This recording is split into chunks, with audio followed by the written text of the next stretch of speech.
Rahman Rahim, Alhamdulillahi Rabbil Alameen. And Tauban radiallahu anhu kala Rasulullahi sallallahu alayhi wasallam abdin muslimin yakulu iza amse waza asbah thalathan raditu billahi rabbana wa bil islam dina wa bi Muhammad sallallahu alayhi wasallam and nabiyan ila kana hakkan Allahi an yarditu yawma al-qiyamatin. It is related on the authority of Tauban radiallahu anhu that the Prophet of Allah sallallahu alayhi wasallam said, if a Muslim says following supplication 3 times in the morning and in the evening, Allah has made it incumbent upon himself to please him on the doomsday or the day of judgment. I am satisfied with Allah as my Lord. I am satisfied with Allah as my Lord. That means I'm contented and I am trusting. I'm really kind of into this thing, like that Allah is my Lord. Not just that I know that Allah is Lord, but this is saying that on a deeper basis that you're comfortable with it. You know what I mean? You have yaqeen. You're certain about certain. You're certain. There's a level of certainty in this, and you're satisfied with it. You're satisfied. You're comfortable with it. Now, what other people look and see you or hear, and they're not comfortable, that's up to them. But for you, you're comfortable that Allah is God. You're comfortable with that. And that Islam is the way of life. Islam Adina. That Islam is that way of life. Peace, tranquility, stillness, completeness, wholeness, right? That's the way to go. And you're satisfied with Allah as Lord and with Islam as that way of life, and be Muhammad sallallahu alaihi wasallam, with Muhammad as the messenger of Allah. As a Negro would say, I'm cool with that. You just, I guess there's different levels of it. But in some cases, it's a big deal. It's not a verbal mumble jumble, you're repeating something. You're comfortable with that. You're down with that. And I say that because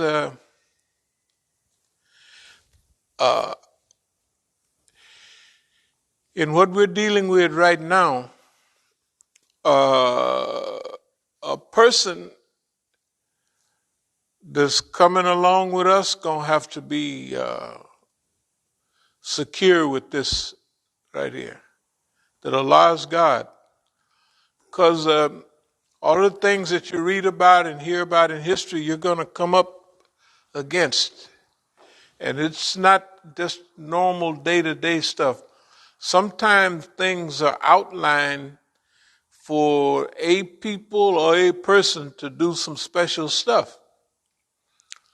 It don't make no difference whether other people understand it or not. They just may be looking and tripping, but that's up to them. But this is something that you're satisfied with. And when I go back to that, this is about 11 years ago, almost 12 years ago, almost 8 years ago. 11 years, 9 years ago. Global Strategy in Islam. This is one of our old flyers. And at that time, we under serious dealing with stuff. So why would we come up with a flyer called Global Strategy in Islam? If we go here, we'll see that this is a global conference, a world conference. I think this might have been one of the last world conferences. Well, no, it wasn't. There's several been after. World Conference in Pretoria, South Africa, April 5th to the 7th, 1996. And on here we have so-called global speakers. First of all, the one developing this is Dr. Kaleem Siddiqui. Dr. Kaleem Siddiqui at that time is he's the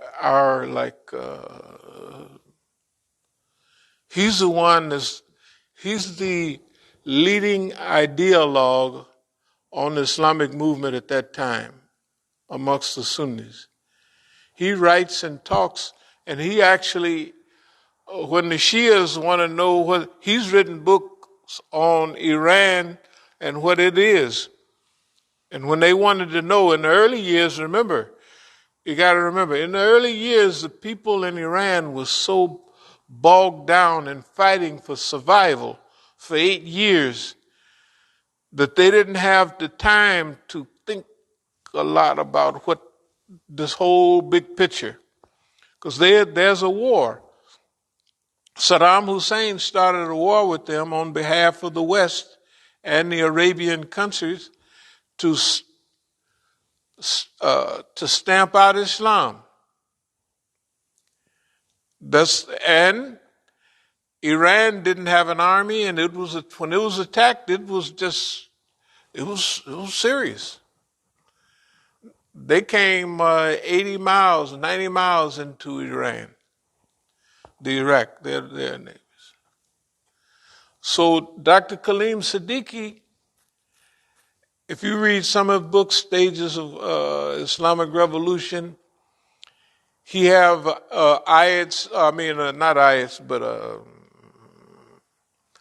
speeches and writings dealing with the stages of Islamic growth and the Islamic movement. And he have a lot of articles on Iran. He was the biggest speaker on Iran. They invited him to Iran to speak on Iran. When he went around, he spoke better on Iran. In fact, at that time, most of us that wasn't in the battle, they would ask me here, the brothers would ask me, Imam Musa, what are we going to do? They would ask us, because see, we're observers. We're in the struggle with them, but we are not tied down to a day-to-day battle like they are. And even they're younger at that time. They're new at this. Some of us that were older, and Dr. Kaleem Siddiqui had been in the struggle since he used to talk about when they used to throw rocks at Hindu boys during the 1940s, when they had they had the separation between India and Pakistan. He was a muhajir. He moved from India to Pakistan in 1948. He has a picture when he was a student in the early 53, and they had invited some General so-and-so from Egypt to come and speak to their class, because in those days, the Indians was looking to the Arabs for leadership, and the Arabs had begun to think that the Indians, like Maulana Maududi and all of those, had more going on about the Islamic movement than they did. You got to remember now, in the early days, in the 50s, they cracked down on the Ikhwan in Egypt. They cracked down on the Muslims in Egypt. You're talking about the Islamic movement. It started 1928, Ikhwan al-Muslimin, and by 1938 it had jumped up to 3 million people in the movement. And so they assassinated Imam Hassan al-Banna in 1949. So at the time that Islam, remember, this is the beginning of the Islamic revival. This is the beginning of the Islamic revival. And this is way back when. And so, when you look at this flyer, this is from South Africa, or this was the insert into the albums, and everyone got one of these with their booklet and outline for the program. So it has Zafar Bangash up there. Zafar is he's the editor of Crescent. Muhammad Al-Asi, Imam right here. Dr. Kaleem Siddiqui. Yaqub Zaki, he's the professor at that time. He's probably at the University of Edinburgh in Scotland. So when I had questions in those days about what was the thing, the movie Braveheart, I would ask him detail. He's the university. When I would hear him talk, I think I'd be down to this world stuff. When he would talk about European history and all that, I wouldn't say nothing because I didn't want him to know or nobody else to know. Because you know how a professor is, they're detail orientated about, and I'm a generalist. Well, I'm a detail orientated about Negro history and Islamic history in the U.S. But about the world, I have to say I'm a generalist. Correct, but a generalist. So I would ask him, man, they said to Bruce, that was the king, remember? And I said they showed him to be this kind of guy. And how was William Wallace? Was he really? That was before I got books on it. And he would say, this is what happened, that's what happened. And I would check, it would be right. So he was there, and he was good about Islam too. And there's the brother. Okay, so if you remember Dr. Kaleem Siddiqui, in this, he's saying to everybody, I was shocked. I must have heard it before, but I wasn't paying attention. Imam Musa is the essence of all that is good, something like that. I said, good God Almighty.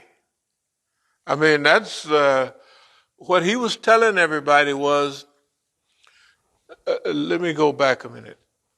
Dr. Kaleem Siddiqui had a heart trouble. He was waiting on a list for a new heart. But he was older. He was 60. You can see, so he wouldn't be if a heart come up and it's ready, the young person because they said, hey, you done waited this long, you might as well wait a few more years. But the doctor told him, if you go down to South Africa, you're not coming back to Europe. And that's true. Because his heart was, Now, but I noticed something in South Africa. When Dr. Kaleem Siddiqui gave this speech, he turned white and rocked back and forth for a while, and the whole thousands of people in the audience. because they all knew they was tripping. He turned white right in front of me, right in front of all of us. Like the blood wasn't circulating to his, so he turned pale and he rocked. And the crowd, when the crowd is they all know what's going on, and they rocking with it. They didn't know what they was doing, but I was watching. They was moving with him. But then after that, he would tell them, like I remember one time very clearly, we're getting ready to go up to Botswana. Botswana is north. It's only an hour's flight. And so all of these guys were saying, come on with us. We want you to go with us, and all of that. And he was telling them, I'm tired. I'm tired. No. We want you to go. And, and we could have did the job, because when we went to Botswana before, when I was giving speeches to raise money for Crescent, in Botswana, I raised 200,000, 240,000, whatever those things are they have over there. But anyway, my assessment is they knew what they was doing. Dr. Kaleem Siddiqui died. If I came back here on the 16th, he rode to the airport with myself and Sister Bahia, and Sister Bahia said, what is he trying to tell you? And I know she was kind of funny, so I don't know what he's saying. He was laying it out. The driver, if you ask him, and if you ask her right now, she's down at the house, he was trying to pass. That's why he said what he said in the lecture, before his lecture. He was putting it clearly, like, out of all these people, he knows everybody. And he knows that I was a team player. Because like if we had a conference in London, he would say, he'd get me to the side, we're counting on you. Well, I said, Doc, take it easy. I got it covered. Because see, everybody else talked about this subject, but I blended. I would go last. That's why I was last before Dr. Siddiqui. Not Muhammad Al-Asi or Zafar Bangashnim. And the later you get toward the end, and that's why he said, well, I got to come after these guys, but, that's what he's saying in the introduction. In other words,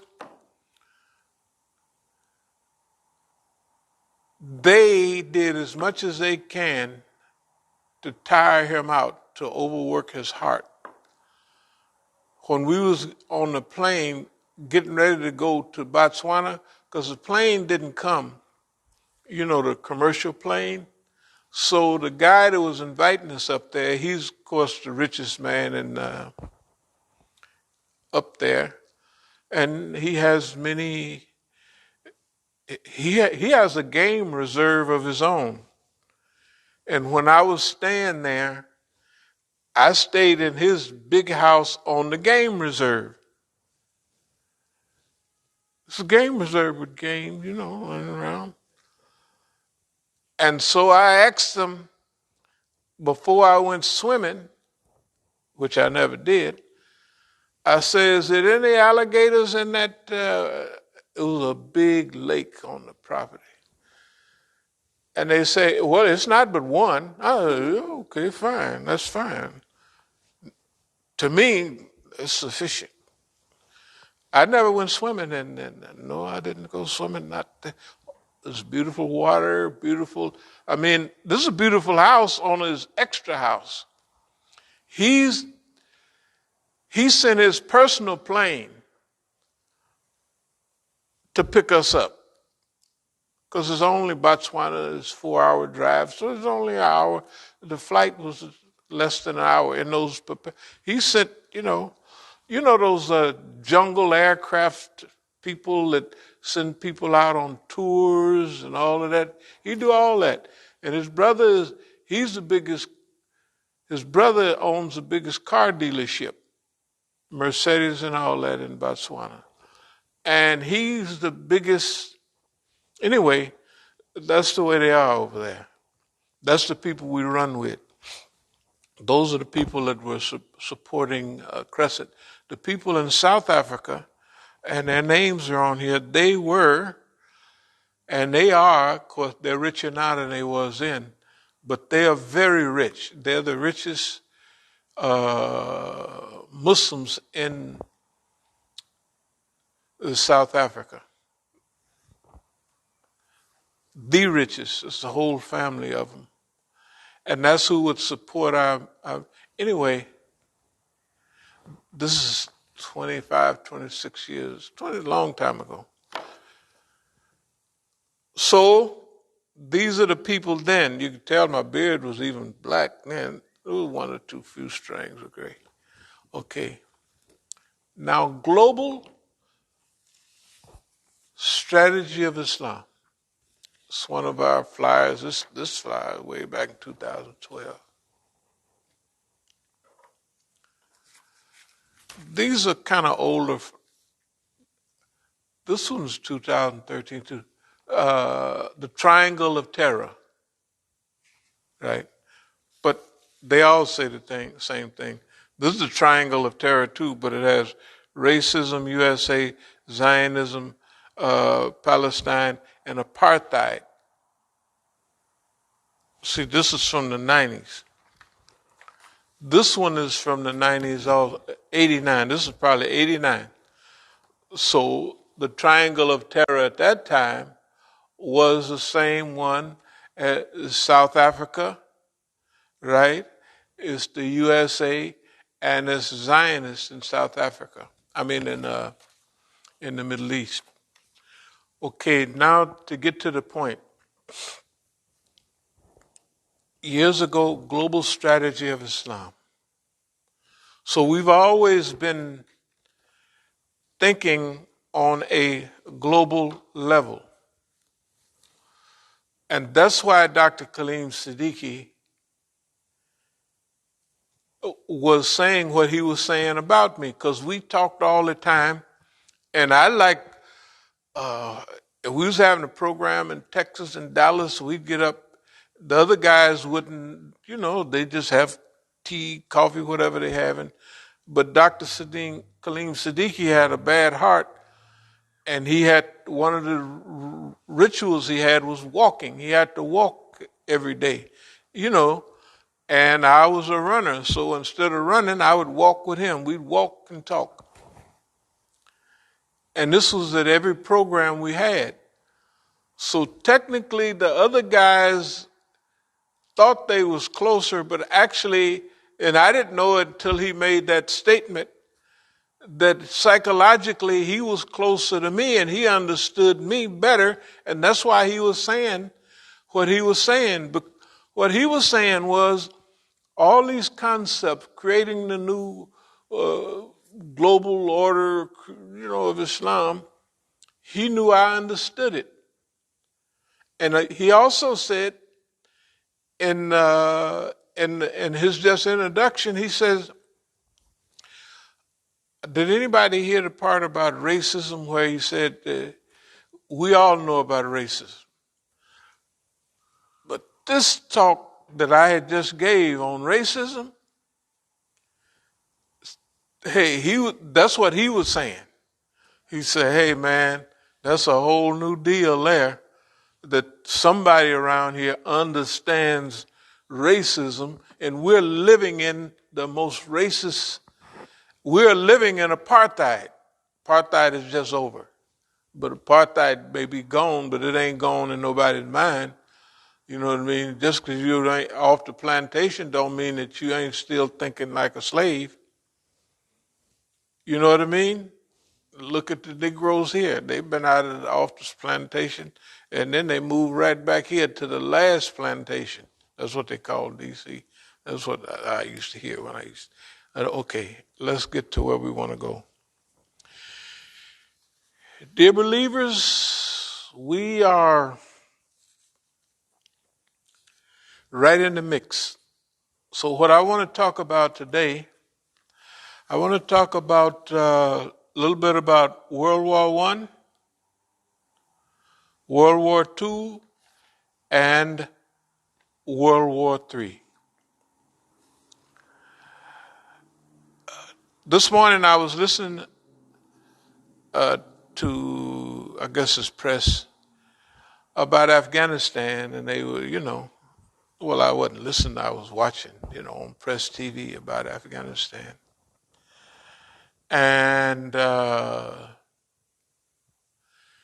it seems like that we be hitting a lot of points, but it wouldn't be new that we're hitting a lot of points. We've been hitting a lot of points all along, sometimes very critical points. You can all remember probably when we was talking about Agha Soleimani. And now, Soleimani, that is before, or that's after we had the long outline about what's going to happen in the so-called Middle East, that there will be no Arab Spring. I don't know if anybody remembered, but we was emphatic. There will be no Arab Spring. That's the way we presented it. It wasn't, I don't know, I don't think so. No, it was, there will be no Arab Spring. Forget it. And this is what's going to happen. Okay, that's one thing. But then you could go back to the whole history here, whether it's about Lebanon, what did I call that? Yeah. Hey, 3 or 4 tapes with that, right? Everybody else said, oh no, look what they've done. They've destroyed all of our infrastructure. So, oh no, don't you worry about a thing. That's a big victory. And after about 3 weeks, everybody knew it was a big victory. But at first, everybody thought this is a disaster, what happened to us. You got to remember, it was the Shias that had adopted their cousins, and whatever they did at that time was on behalf of the Sunnis, right? And here it is, and it was so brave and so deadly and struck terror into the hearts. You could see Zionists sitting on tanks crying real tears, big tears. I said, that's right, that's the way to go. Anyway, so the last thing with Dr. Soleimani, we waited here. I came here and I was going to go back almost 2 years ago. I ain't went back yet because things keep coming up. And we was waiting all along for something to happen, and I was supposed to go back on the 6th. I had a court date on the 6th of January to 2020. And on the 3rd, he was assassinated. Well, all the months, even years leading up to that, I said, the Shias are getting ready for something. But they don't know what it is. And nobody else knows what it is. But it's building up to that. And that was it. That thing that was supposed to destroy their morale and destroy their ability to coordinate things, they hit the wrong man. Because it unified every little hint of Iraq, Iran, little light fitna, it solidified. In other words, even they may not know what it did, but we knew what it did. It solidified a whole block of people. And those whole blocks of people we'll get back to in a minute, but what is this thing about World War III? Okay, let's take Afghanistan. When we looked at Afghanistan, we said, okay, with Afghanistan, they're leaving tanks, helicopters, and everything behind. That's what the U.S. is doing. Okay. They're leaving it behind for certain reasons. For their homeboys, the Taliban, we don't know what the agreement was, because one thing we know, that the other Afghan puppets wasn't there, right? And he packed up and left before anything, and everybody just went home. Everybody knew what was going on. It is reminiscent of over 20 years prior, when the Talib is a student, came out of the refugee camps of Pakistan with brand new tanks, all kind of weapons, and they took over Afghanistan, right? What did a student can't pay rent half the time, washing dishes. I'm talking about here, trying to pay rent, trying to run around, right? So you know how much a tank costs? Let's say, just that old time tanks, $50 million. And weapons, you know, if you think I'm joking, go to the gun store and buy you a nice new AK-47, AR-15. See how much it costs you.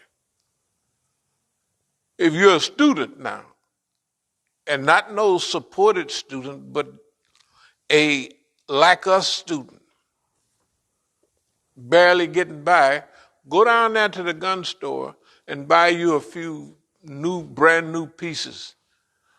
Pistol, shotgun, and AR-15. You'll be in debt. You think your student debt is a lot? You go down there and try it. Just 20 of them, just go around there and buy them. So if you got hundreds of thousands of people coming from refugee camps, I don't know if y'all ever been to a refugee camp, but I've been to this one in Peshawar, right on the border between Pakistan and I was on the Pakistani side most of the time. It ain't nothing there. The people, it's a refugee, it's a real refugee camp. Tents, all of that, there's no infrastructure, right? And then you're going to roll out of there with brand new $50 million tanks. That's on sale, $50 million. That's on sale. Because I don't know how much a new Abrams tank is. Maybe they got a price for a new Abrams. But brand new, the latest Abrams tanks, what is the price of it if you can find it? But them tanks, whatever it was, they come rolling out of there with tanks, new weapons, and they took over Afghanistan. And they attacked the Shias all the time. They attacked Mazar Sharif. They did this, they did that. So for us to say, the second go round, that the United States done left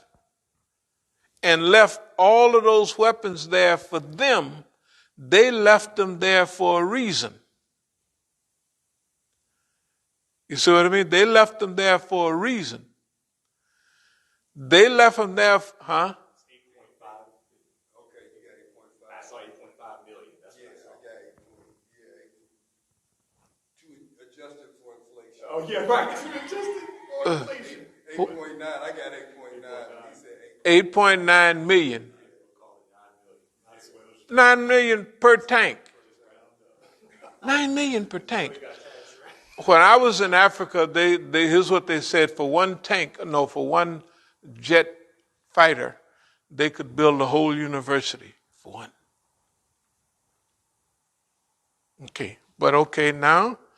But they left $1 zillion. In fact, they brought them there 2 or 3 weeks before they was leaving. And they left it. They left it. Why? Because they thought, well, number one, we're not going to leave them. We're going to leave them there starving to death. So if we leave them with no money, they got to rob all the people, right? That's what they got to do. They just bombed the Shia Masjid yesterday, day before. It was Friday. Yeah. And it's not they've been doing it. The Hazaras, they look different. They have an Asian look. I heard they want. He said most of them are black belts in judo. The Hazaras. Because the Taliban. You heard that? I hadn't heard that. Because the Taliban won't let them have weapons, so they're all black belts in judo. That's what came out. Well, not only that, I used to be at programs with all of them. I could see the faraway look in their face all the time that our people are catching it. Everybody's catching it. But we'll get back to that in a minute. The point is that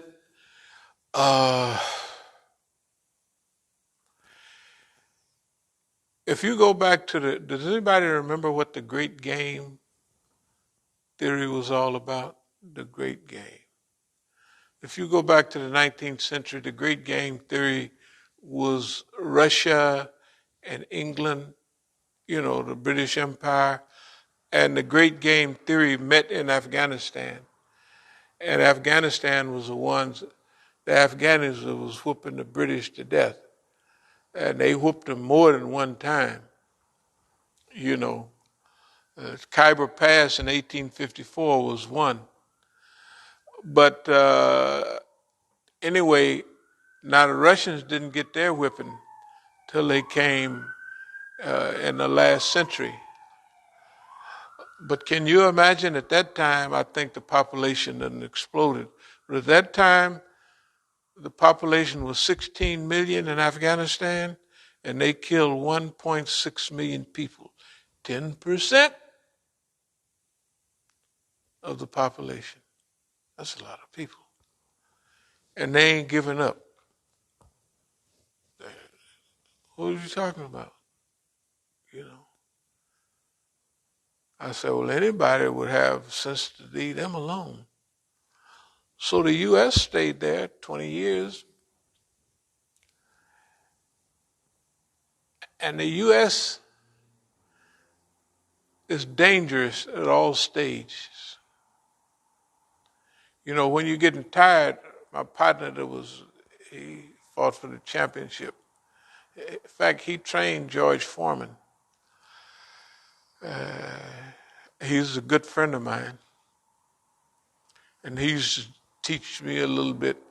What it was when we was in prison camp, you can't fight, you box. You can do it in prisons, in state prisons and all that. But they don't have that kind of insurance for the federal pen. They got a heavy peg and all that. So we used to slip over to the gym. Now, Charlie was training a guy but he didn't have nobody to spar with him. So I went to the halfway house and I came back. When I got back, Charlie was there. So Charlie's a friend of mine. So he was leading the poor brother on. So he taught me a lot about real boxing. You know what I mean? And what he was doing, he was training me to have a sparring partner for the guy that he's training that when he get out. Anyway, he got me trained up, and then I kind of blackened the guy's eye and all that. So that he didn't want to train a whole lot after that, because if a novice, you know what I mean, can do that, you can imagine if you get in the ring with people that's what they do all day long. Anyway,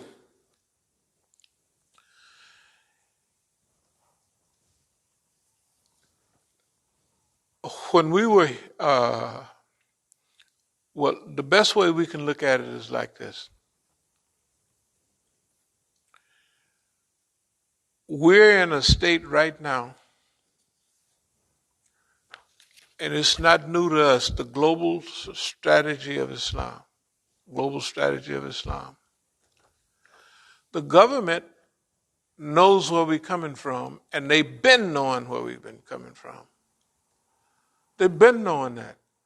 We've been knowing I was getting out of prison in 81, and they said, we don't want you to do no more Islam, da-da-da-da-da-da. I didn't listen to them, but I remember I showed y'all, that's what it says. It's clear what it is. We don't want you doing that no more. Whatever it is, of course, I didn't need the money, and I didn't need to work. I was working at the car wash. I never went to work. That was my partner's car wash. Remember working at the car wash? And that's what Negroes had. That was big. He was a big dope dealer. But his car wash was really, he was making money at the car wash. It was minor money compared to what he made everything else he was doing.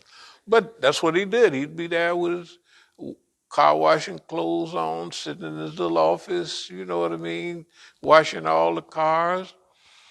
Okay, but the point was, they had an idea from what had already happened the years before. You got to remember, the police had first of all, we did in Oakland. Oakland was just the right size. It was just the right time to do the same thing Dr. King was talking about. We was actually doing it during the same time he's talking about it.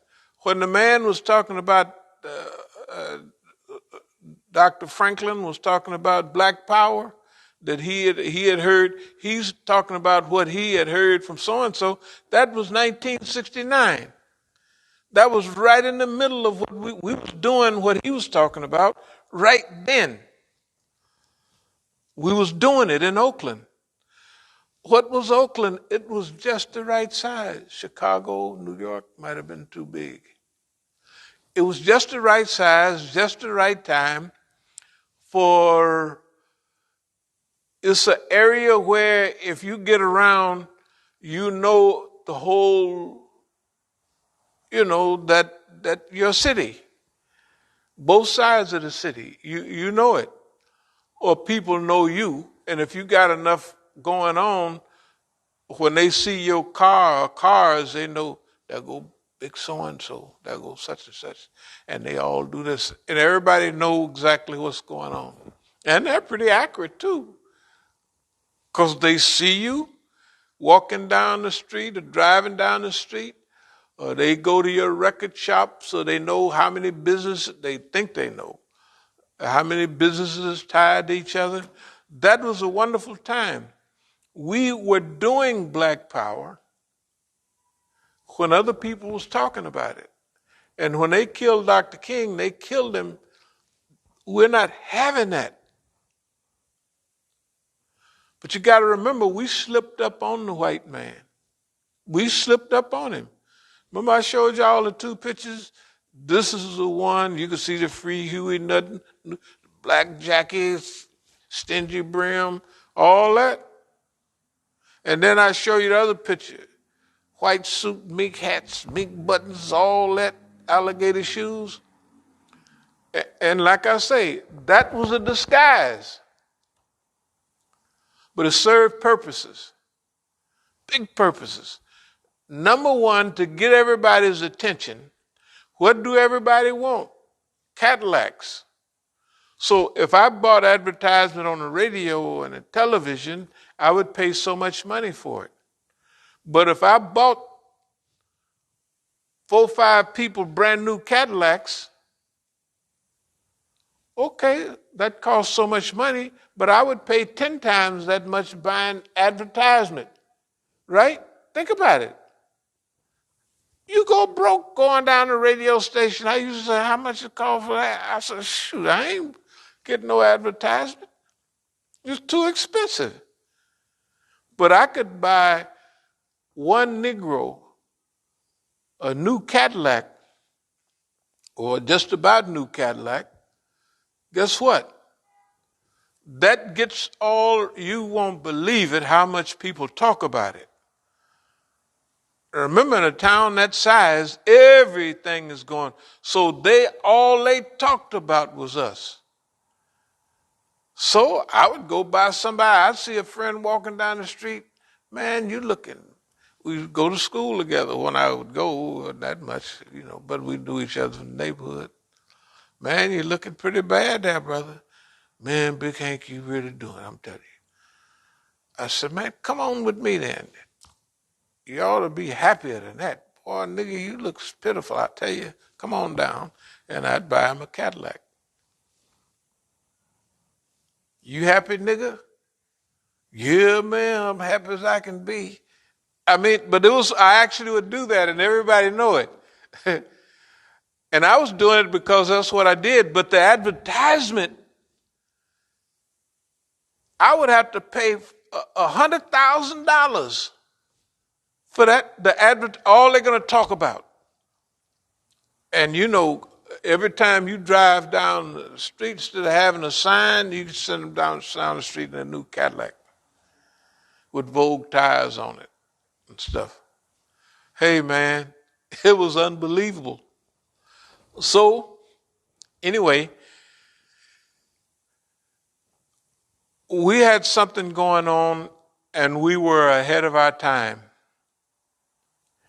And it fooled Boss Man because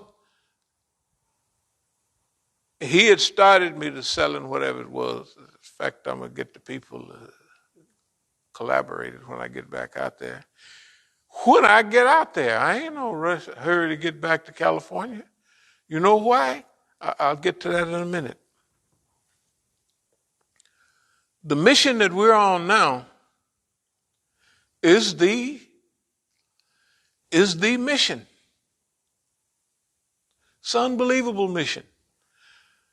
Just like what we did years ago, that same thing is going now, except on a bigger level.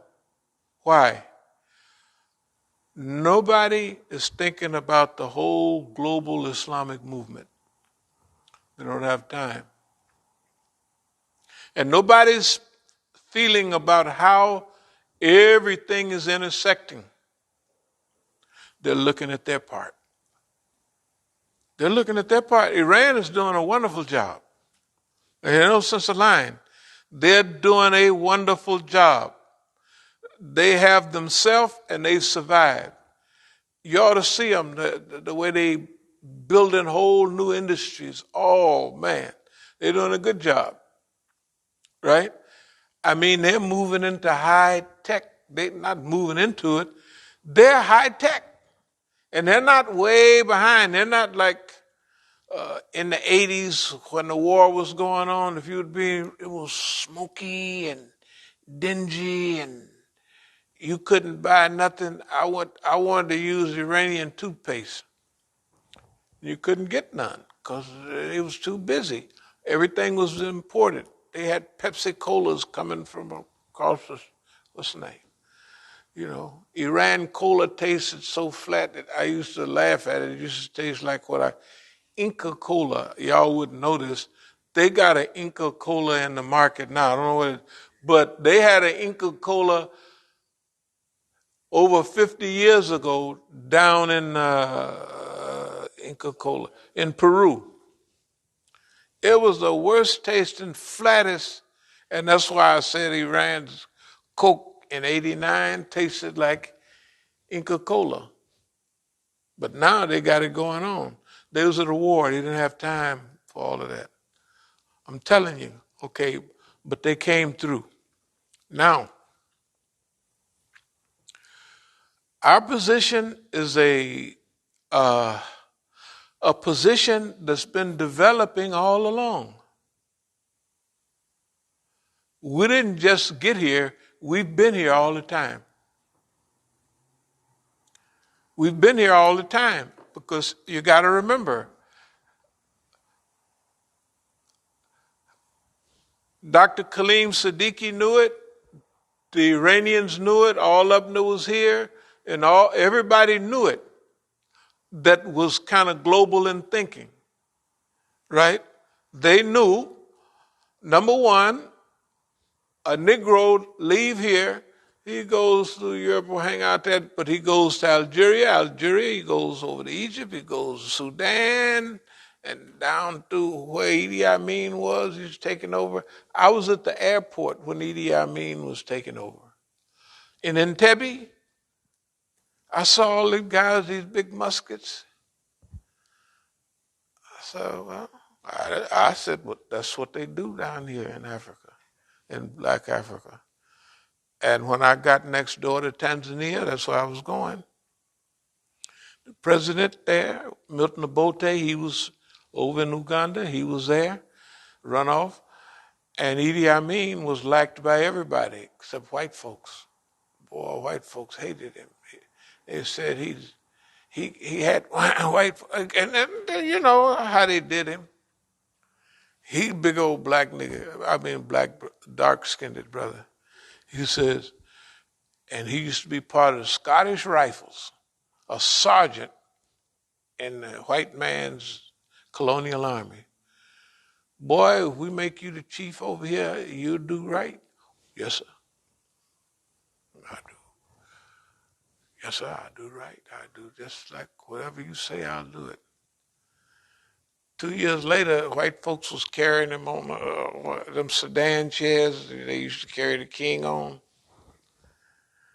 And he run everybody off. Now, see, they talk about him here, but Idi Amin did everything that everybody else in Africa wished they could do. But he had the nerve to do it. He run all the engines off. And the Indians, you know, I did Malcolm X programs with children. They invited me to Canada. The children their parents were from Uganda. They were in Canada.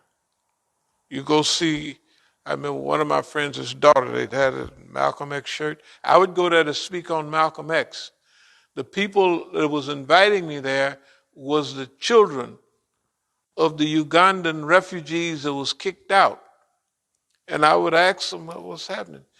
He said, if we'd have known better, we would have never left. Because see, they come over there and they now revolutionaries. Now, most of their friends not revolutionary. Most of their friends still dreaming of the old days when they was in Uganda. Let me get to the point, because this is just the introduction. In Afghanistan, we'll go back to that. When they let the Taliban come into Afghanistan with all new weapons and stuff, and the 90s, early 90s and all of that, okay, that was a plan, because friends of mine like Hikmat Yar and all that, Gulbuddin Hikmat Yar and all of them, real Islamic movement people. But like one of my friends is African American, is over in Iran. He would visit all those guys. He would visit in Iran. In fact, he made a movie over there called Kandahar. You know, the brother he's from here, he's from D.C., that they say he killed a postman. Dressed up as a postman and killed an Iranian general in 1980. I don't believe it, but that's what they said. And then they zipped him on out of the country. He's been over there ever since. I don't want to get off the subject, but last time I saw him, the other times I saw him, he was fired up, full of energy. The last time I saw him, he weighed 400 pounds at least. And anyway, long story. Now, let's get back to the Taliban in those days. In those days, they were anti-Shias, they were anti-everybody, and they were killing Shias. They killed 12 people in Iranian diplomats in Mazar Sharif. Must have been in 98 or 99, something like that. Do you remember that? They killed 12. See if you can pull it up. Mazar Sharif, 12 Iranian diplomats killed in the 90s. But anyway, they killed them, and they were always anti-Shia. They've been killing Shias. This last thing was killing Shias. Before, they've been killing Shias all along. Okay, several Shia Masjid. Okay, that's one of the Taliban's thing. But the Taliban, as we said, was left behind with all brand new weapons. Right? With all brand new weapons. And the U.S. left them there for a purpose. And the U.S. left in a hurry on purpose. That was part of their plan. Because if it was an orderly withdrawal, then they couldn't do all the other dumb stuff that they did. We don't believe that it was dumb, but it wasn't dumb to them. We're going to leave. We're going to look like we done just messed up, and we're going to leave all this stuff behind. And we're not going to give them any money. So the only way they can get any money is start robbing everybody, right? Okay, now we got them in a region. And if you look at the map, when you look at the map, I just happened to have bought one with me. It's a long story. This is that whole area. This is China. All of this is China. What is it? All of that is Russia. 8 time zones, right? Here's Saudi Arabia here. Here's India here, right? This is Iran. This big country right here is Iran. Right next to it is Iraq. Right next to it is Syria, right? And right next to that is Lebanon. You can't see it on this, but yeah, right here. Yemen is down here. This is Yemen down here. All right. Now, so when we talk, you'll have pictures of where we're talking about. Because all of these places are close together. This is Iran. This is Afghanistan. This is Pakistan. They're all right there together. All right. Now, let's think about right now. If you think about Iran, right at Iran, next door is Iraq. Okay, you keep going a little bit further, you hit Syria. Right?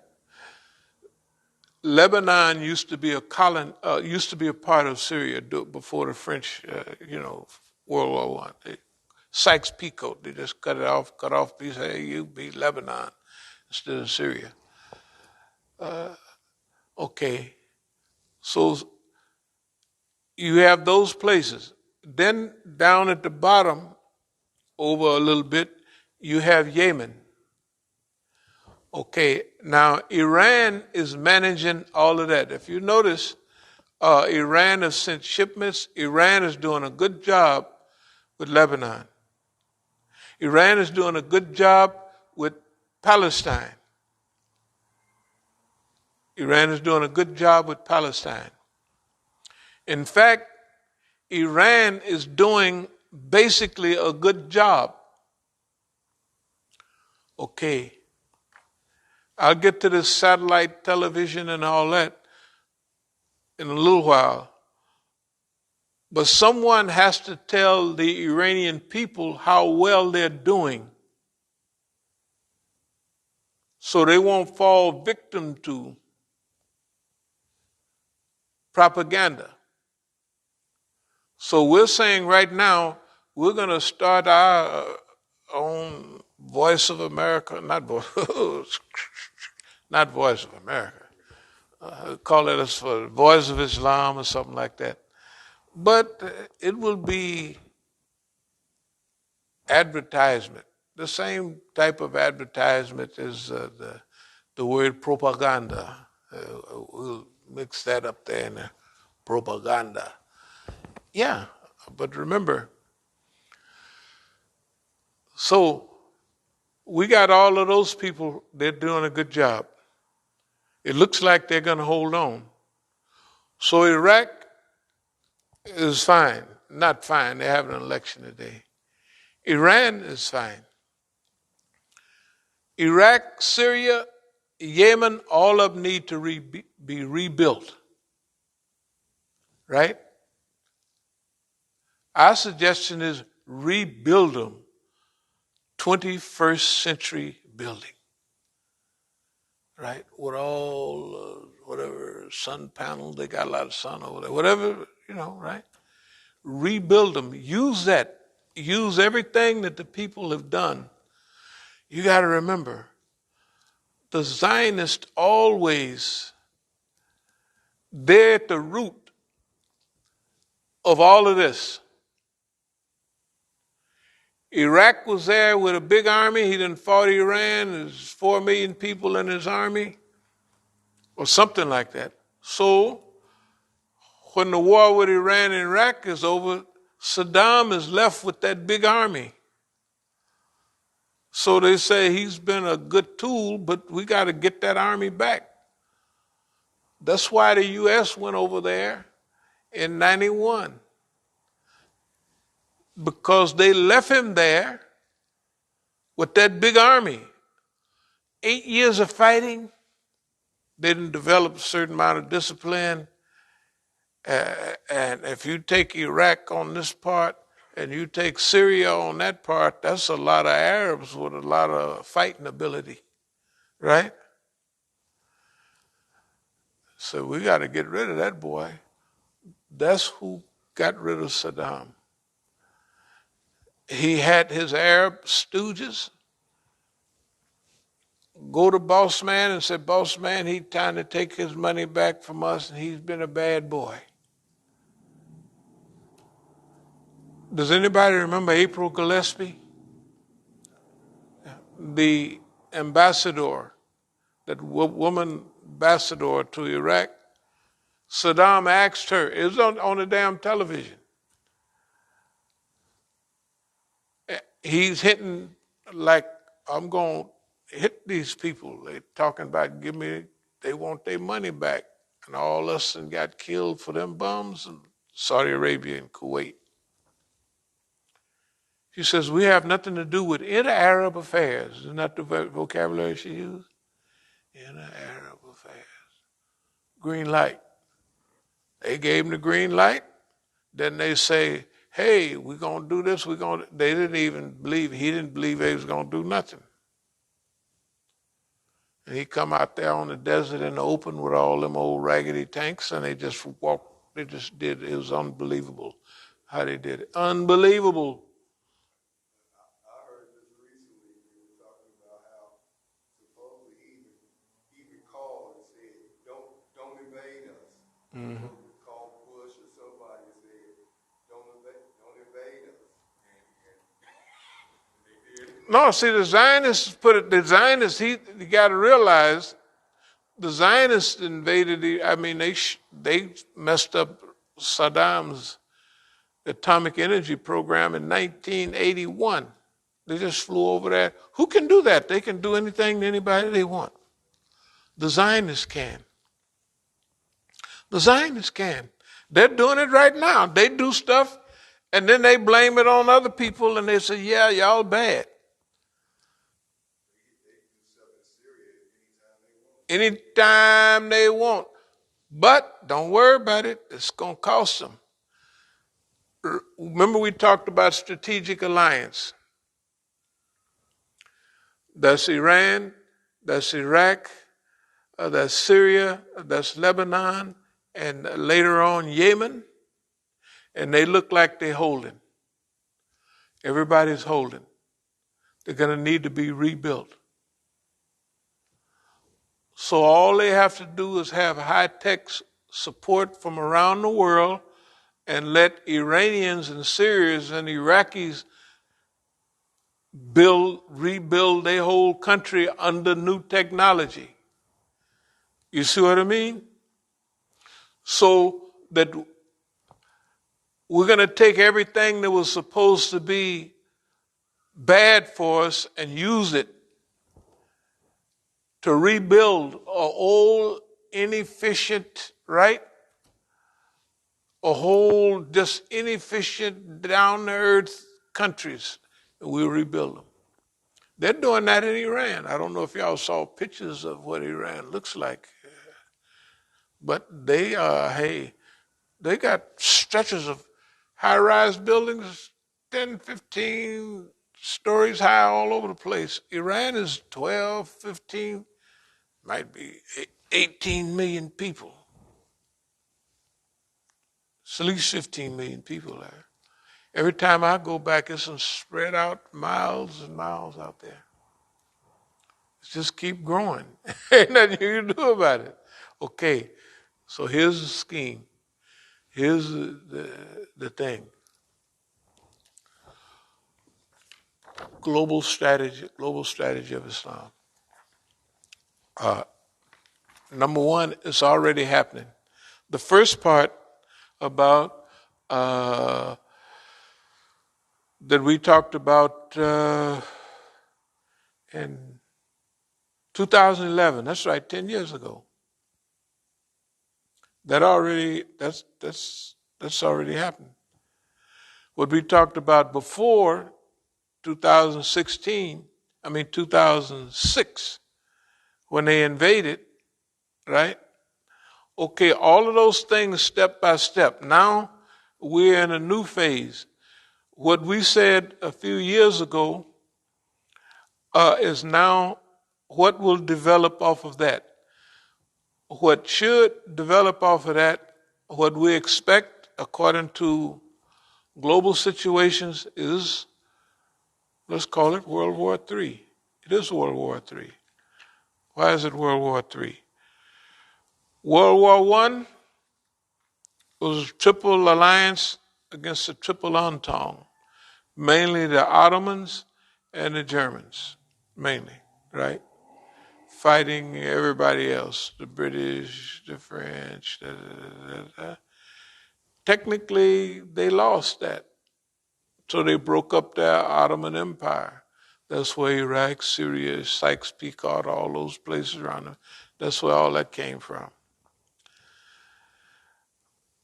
World War II was Sam's big year again. But that's the Axis against the Allies, right? The Axis, Italy, Germany, and Japan. And they gave the people a run for their money, but they had a couple of crackpots running stuff, and they could have did better. Not better, it's not better killing a lot of people. But, and not strategic. Operation Barbarossa in 1941 in July or June, it shouldn't have happened. Should have let it happen 2-3 years later, after they knocked over Britain. Right? Knocked Britain over first. Okay. You already knocked over France, you knock over Britain, which the Germans could have walked in and knocked them over easy. The British. No. They said, we'll knock the Soviet Union over. And they thought they had it, and it didn't work. They didn't read Napoleon's thing. He went over there too. It's a pretty big place. It's at least 8 time zones. You know, they always say the sun never set on the British Empire. Well, the sun don't set on Russia, just Russia. It's 8 time zones. So when it's dark over here, on this side, it's already got light on the other side. The U.S. is 3 or 4 time zones. What is it, 3 hours difference? It's only 3 hours difference between here and California. Shh. It's 8 time zones. You talk about a jet lag, you get a jet lag from going one part of Russia to the other part, just like you get from going around the world somewhere on the other side. You just be sitting up in the meetings. I don't want to change the subject. We be sitting up in the meetings when we go overseas. At one time, I was moderating, and I was saying, "Okay, brothers, we got to kind of keep a little woke here a little bit." And next thing, I was knocked. It's just slip up on you. But anyway, World War III or World War II was the U.S.'s big time. 1 and 2 was their time. Okay, when they finished that, the U.S. was running the whole show. Okay, and it was a reconfiguration of the world, just like it was a reconfiguration of the world in World War One. It was a reconfiguration in World War II also. Except they was going to do something different this time. They studied and they wanted to be smart. They said, well, look, after World War One, we put all this pressure on Germany to pay back. And then Germany just borrowed the money from the U.S., which they was on the side. You know, they was kind of helping a little. And Henry Ford, you know, you look in German products, that carburetor and everything in the big German trucks was from Ford. You used to call him Heinrich. That's what Hitler would call him, Heinrich Ford, Henry Ford. That's his homeboy. Yeah, anybody? Of course, sister, I'm telling you. Look, I'm telling you.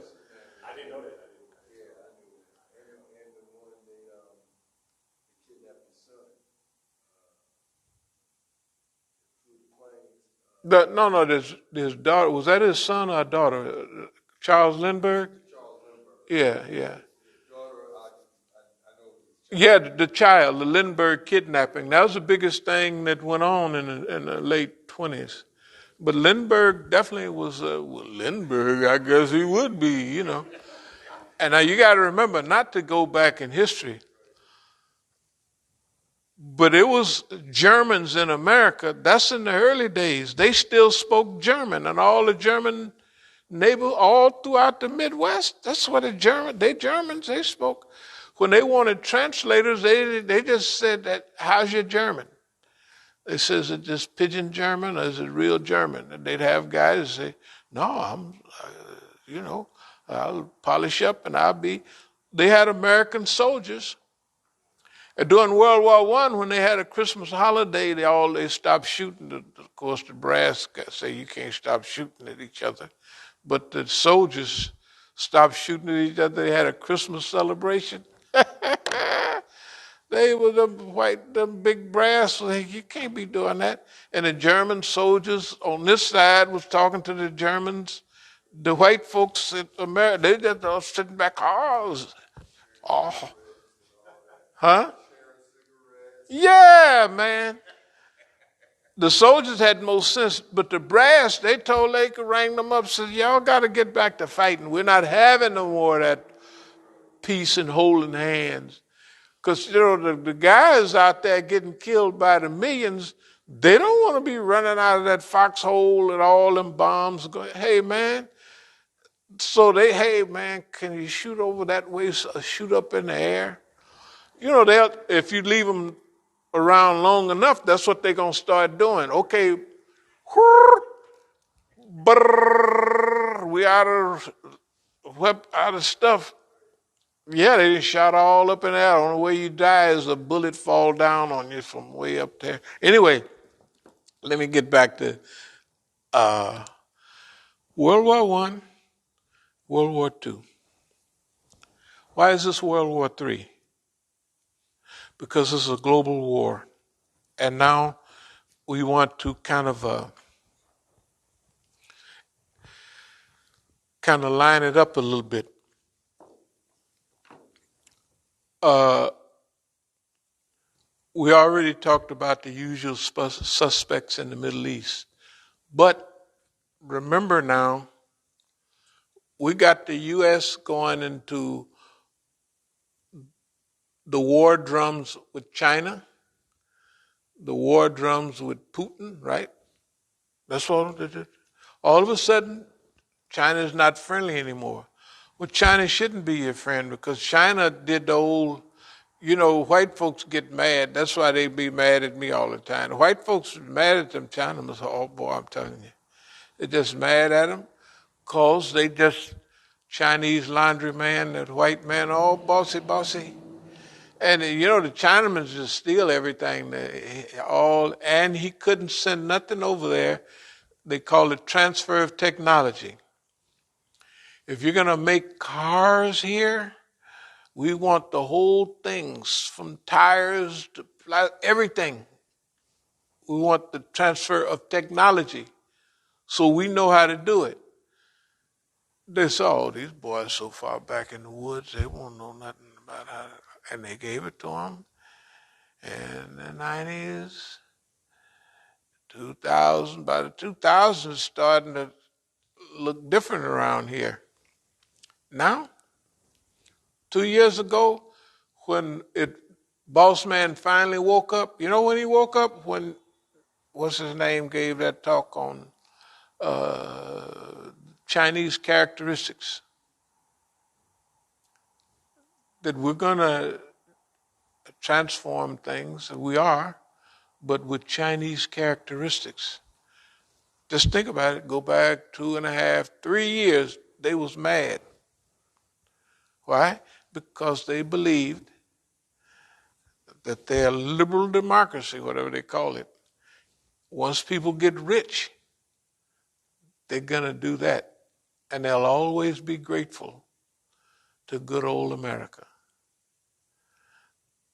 But the Chinamans has got good sense. They got a memory. They've been around here longer, probably longer, civilizational, longer than anybody. They've been here.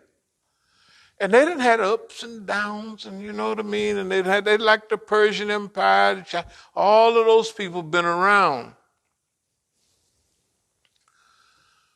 So the Chinese just played up on Boss Man, and pretty soon,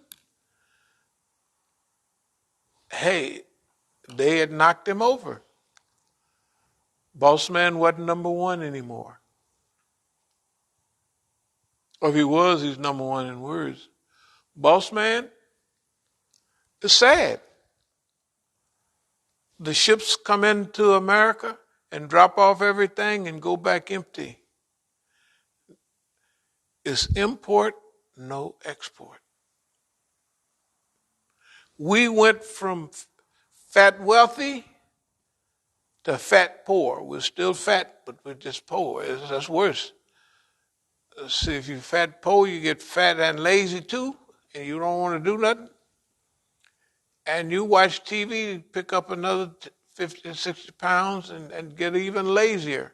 And then you give up. You won't have no fight left in you. That's America today, right? When you walk up and down the street, who do you see? You see girls. It used to be a girl used to wouldn't wear no, if she was kind of chubby, she wouldn't wear, in fact, you know what the average weight when I was coming up for girls was 132 pounds. I gave $1,000 for every girl a certain height that weighed 132 pounds. That was the weight. That was my wife's weight, and she was tall, 132 pounds. So everybody was if you got somebody 140, they was what we call healthy. Look at that child there. Look at that girl there. She was healthy, right? People are different. And then in those days, do you know white women had the worst bills? They had the woman called Marilyn Monroe. They said she is beautiful and healthy. Marilyn Monroe, this is what? 36-22, 36. Not that I remember that stuff, but that's T90. T90. The heavyweight champion, Floyd Patterson, is a light. That Floyd Patterson must have been 100 and some pounds, 190 something. Joe Louis wasn't but 198 pounds, something like that. Muhammad Ali in his first fights was 205, and he was big at 215. And now these champions is like, you know,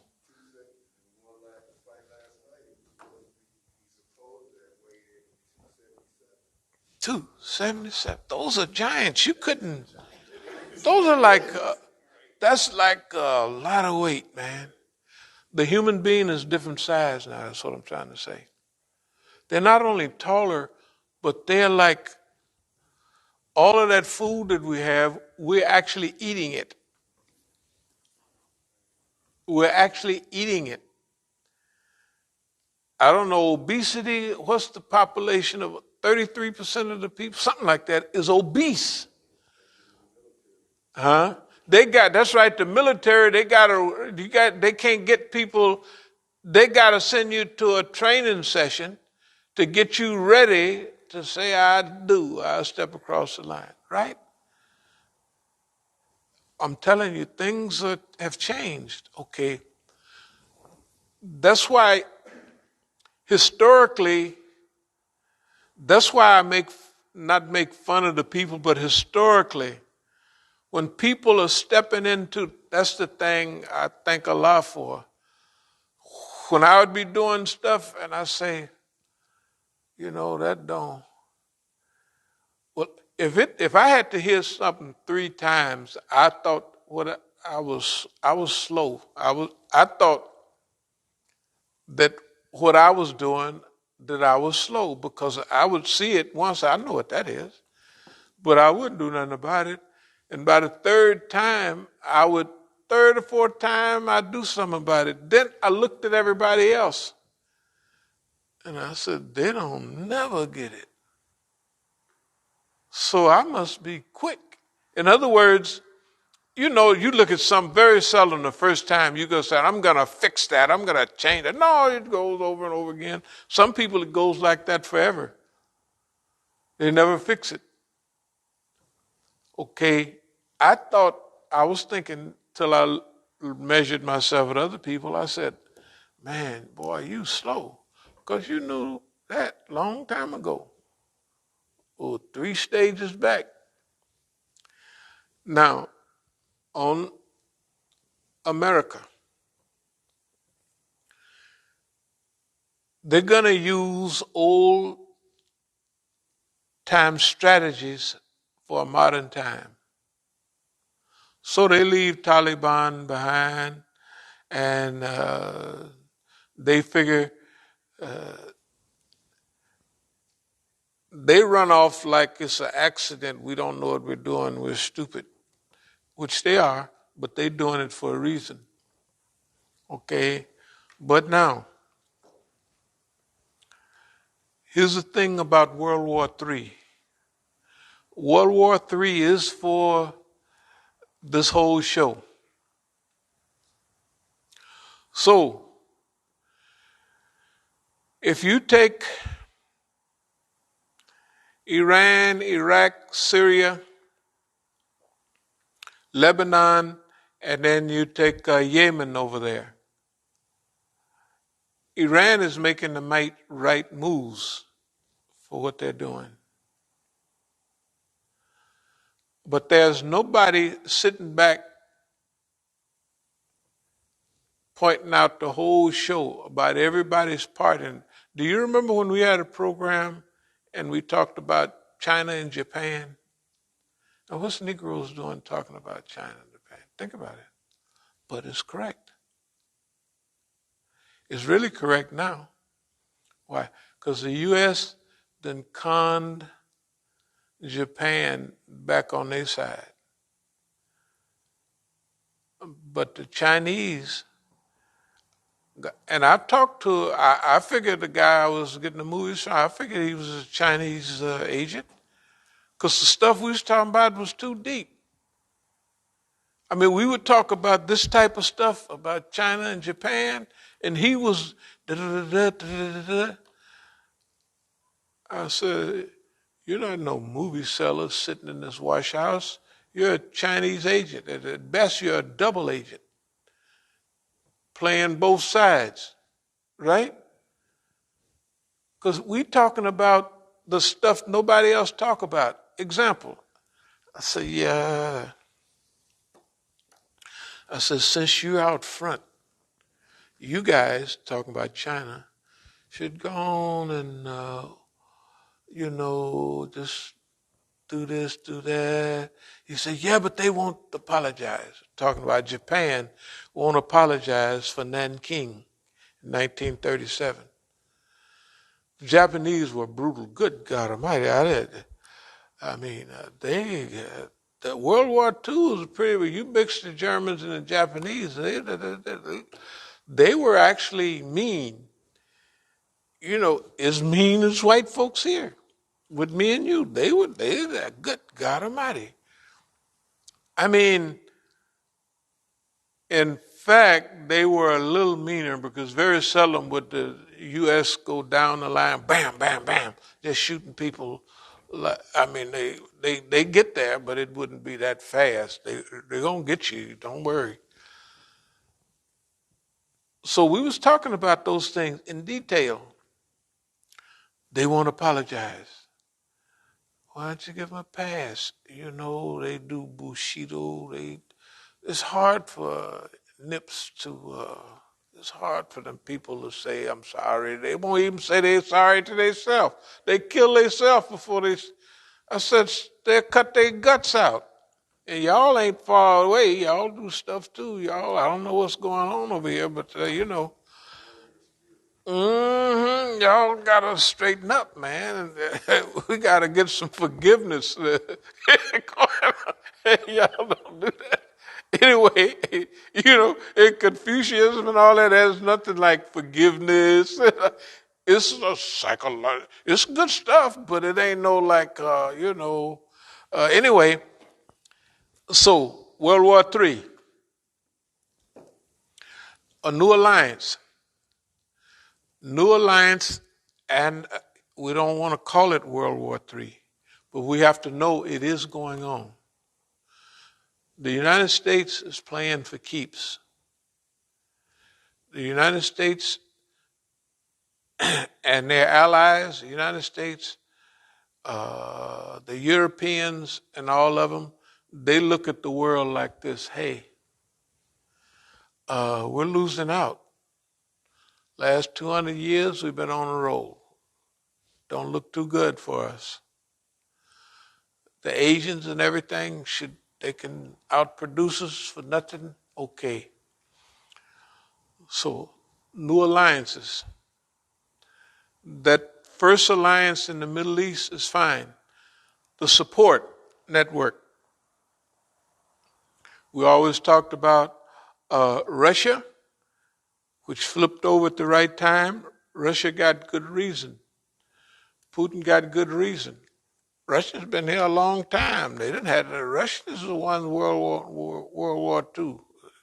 28 million people dead, and 1, 2, or 3 Americans, and they claiming all the credit. So no. Okay.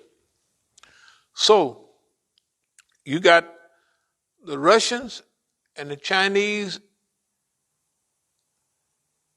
is the backup support network for World War III. Okay, they're going to have to coordinate a lot of what's going on because they have the backup and they have the... Now, the Muslims, remember, like when you're in a world war, you can't have everything like at World War I. They had the Muslims, the Uthmaniyya happened to choose the wrong side. They chose the Germans. In World War II, wrong side. Malaysia, Indonesia, and a lot of those places, the British was over there by them. So the British is worse than the Japanese. That's what they thought at first.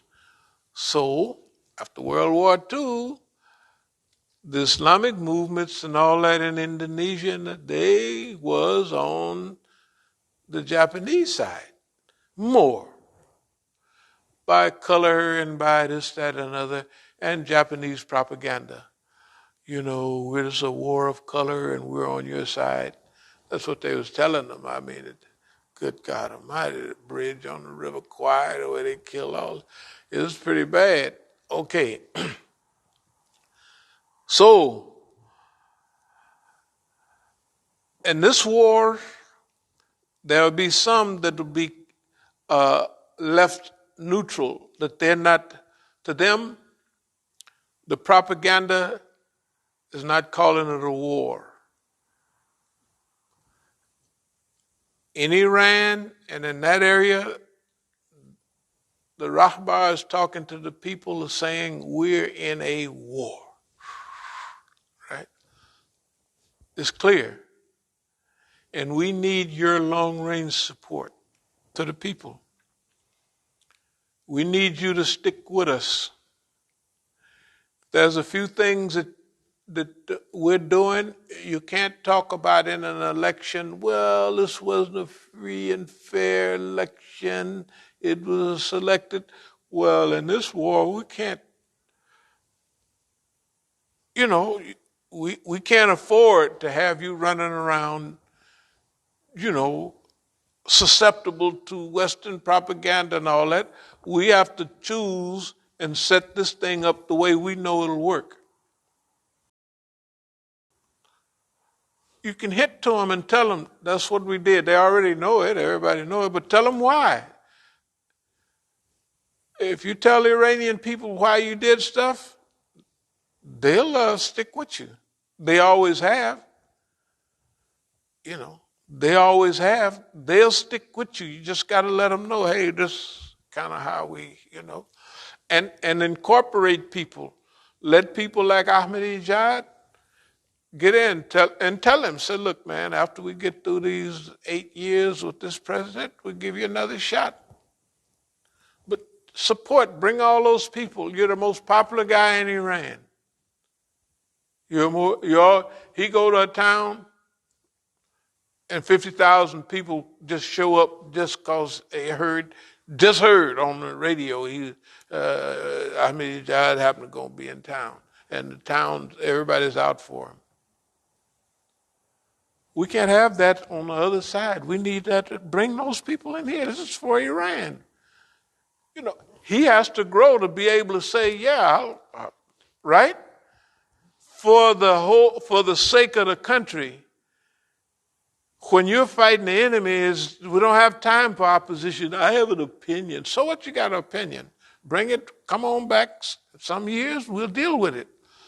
But right now, we're at war, buddy. They ought to just have that conversation. And he has to evolve to where, hey, I got people like me more than they do any of you guys. Well, take your lack and get with them, because if you keep yours there just like you, pretty soon they'll knock everybody else over, then they'll knock y'all over. That's the way boss man do. So treat it as a war. That means the opposition groups, the this, that, and other, they can't get the munafiqeen. But I mean, they have to talk that language to the people. They have to talk that language to the reef. Them, look, man, you guys been talking this liberal crap for years, man. It ain't working. Look what they do. Bring your people in. Let's get, see, the thing is going to survive anyway, probably. So let's go together. After we get all of this stuff, after we get Yemen fixed up, after we get Hezbollah fixed up, man, after we get Syria rebuilt and Iraq rebuilt, all Shias anyway, right? then mostly, right? Then we can do it. See, that there's certain times they got in every country they got martial law and this. Look, we can't. Sorry, we ain't having that freedom. Talk today. You just stick your freedom up your behind or something. We are not doing that today, right? We can't afford it, right? You grown, you know that this is what's. Hey, man, let's get on board. This is what I would suggest to Iran right now. If I had friends, like if they said Ahmadinejad, all those people, I would say the same thing to Zarif and them, man. Get out of that, whatever it is y'all in, it ain't working. Boss man like you, boss man could have signed that treaty any time before the election they just had last time, and y'all could have come in and won. Why he didn't do it? He know you on his own team. Mr. Kerry, my behind. He's in it with all the rest of them. You think that one going to negotiate something, the other one don't know, and at the one hand, no. Just look in the mirror and say, I was a dummy. Just say it. You say it, it's okay. Then say, I'm not going to do that anymore. I'm not going to be a damn fool, that big a fool anymore. And trust boss man. If people have told you speak with a forked tongue and and you don't learn, right? Okay, you haven't learned yet? You still gonna chase boss man down. Now, after he done almost got you hung, you know. Well, shoot. See, I look at a lot of our associates, past associates, and they're not smart at all. They're not smart at all. They're smart for other people. Right? Zarif looked like he was running for president here. And they all on them shows. I say, you believe that? Boy, that's cold-blooded. I mean, we would say there, I said, God, no. He would be just as happy.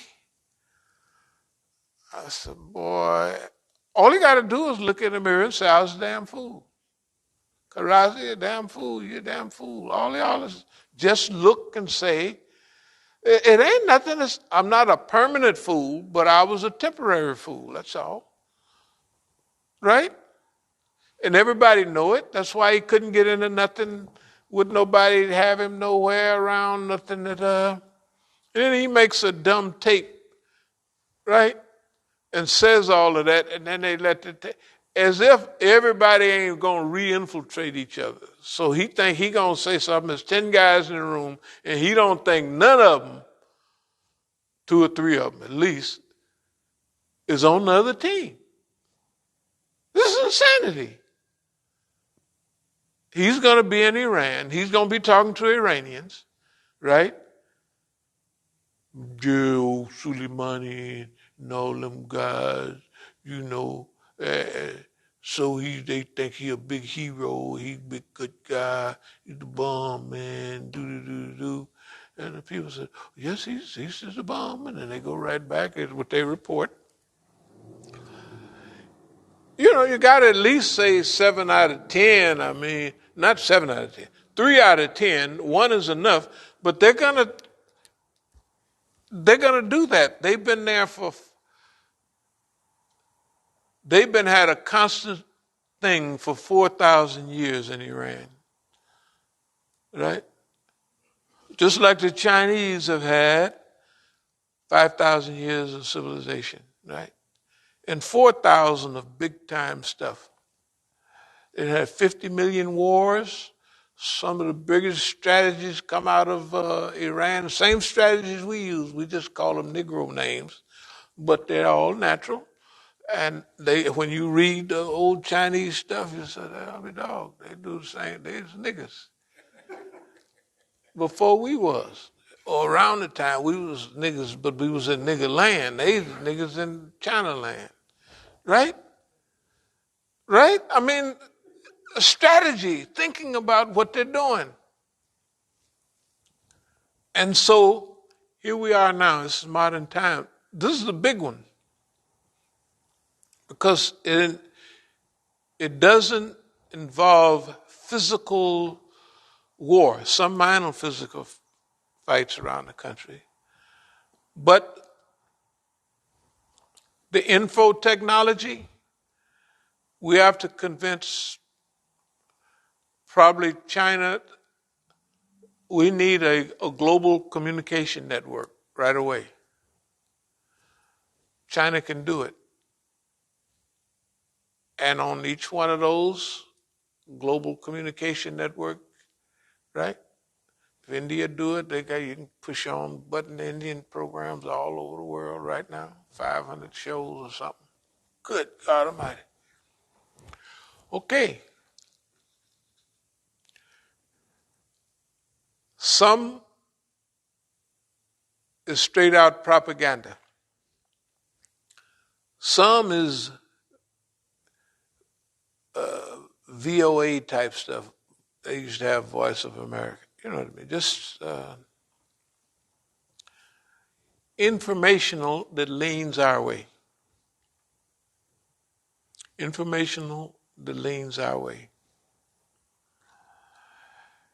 And some of the channels are straight facts, just facts.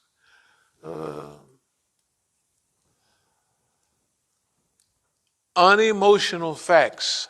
This is what happened today. Because since you got a satellite channel, you put different stuff on there that you like. This is our view.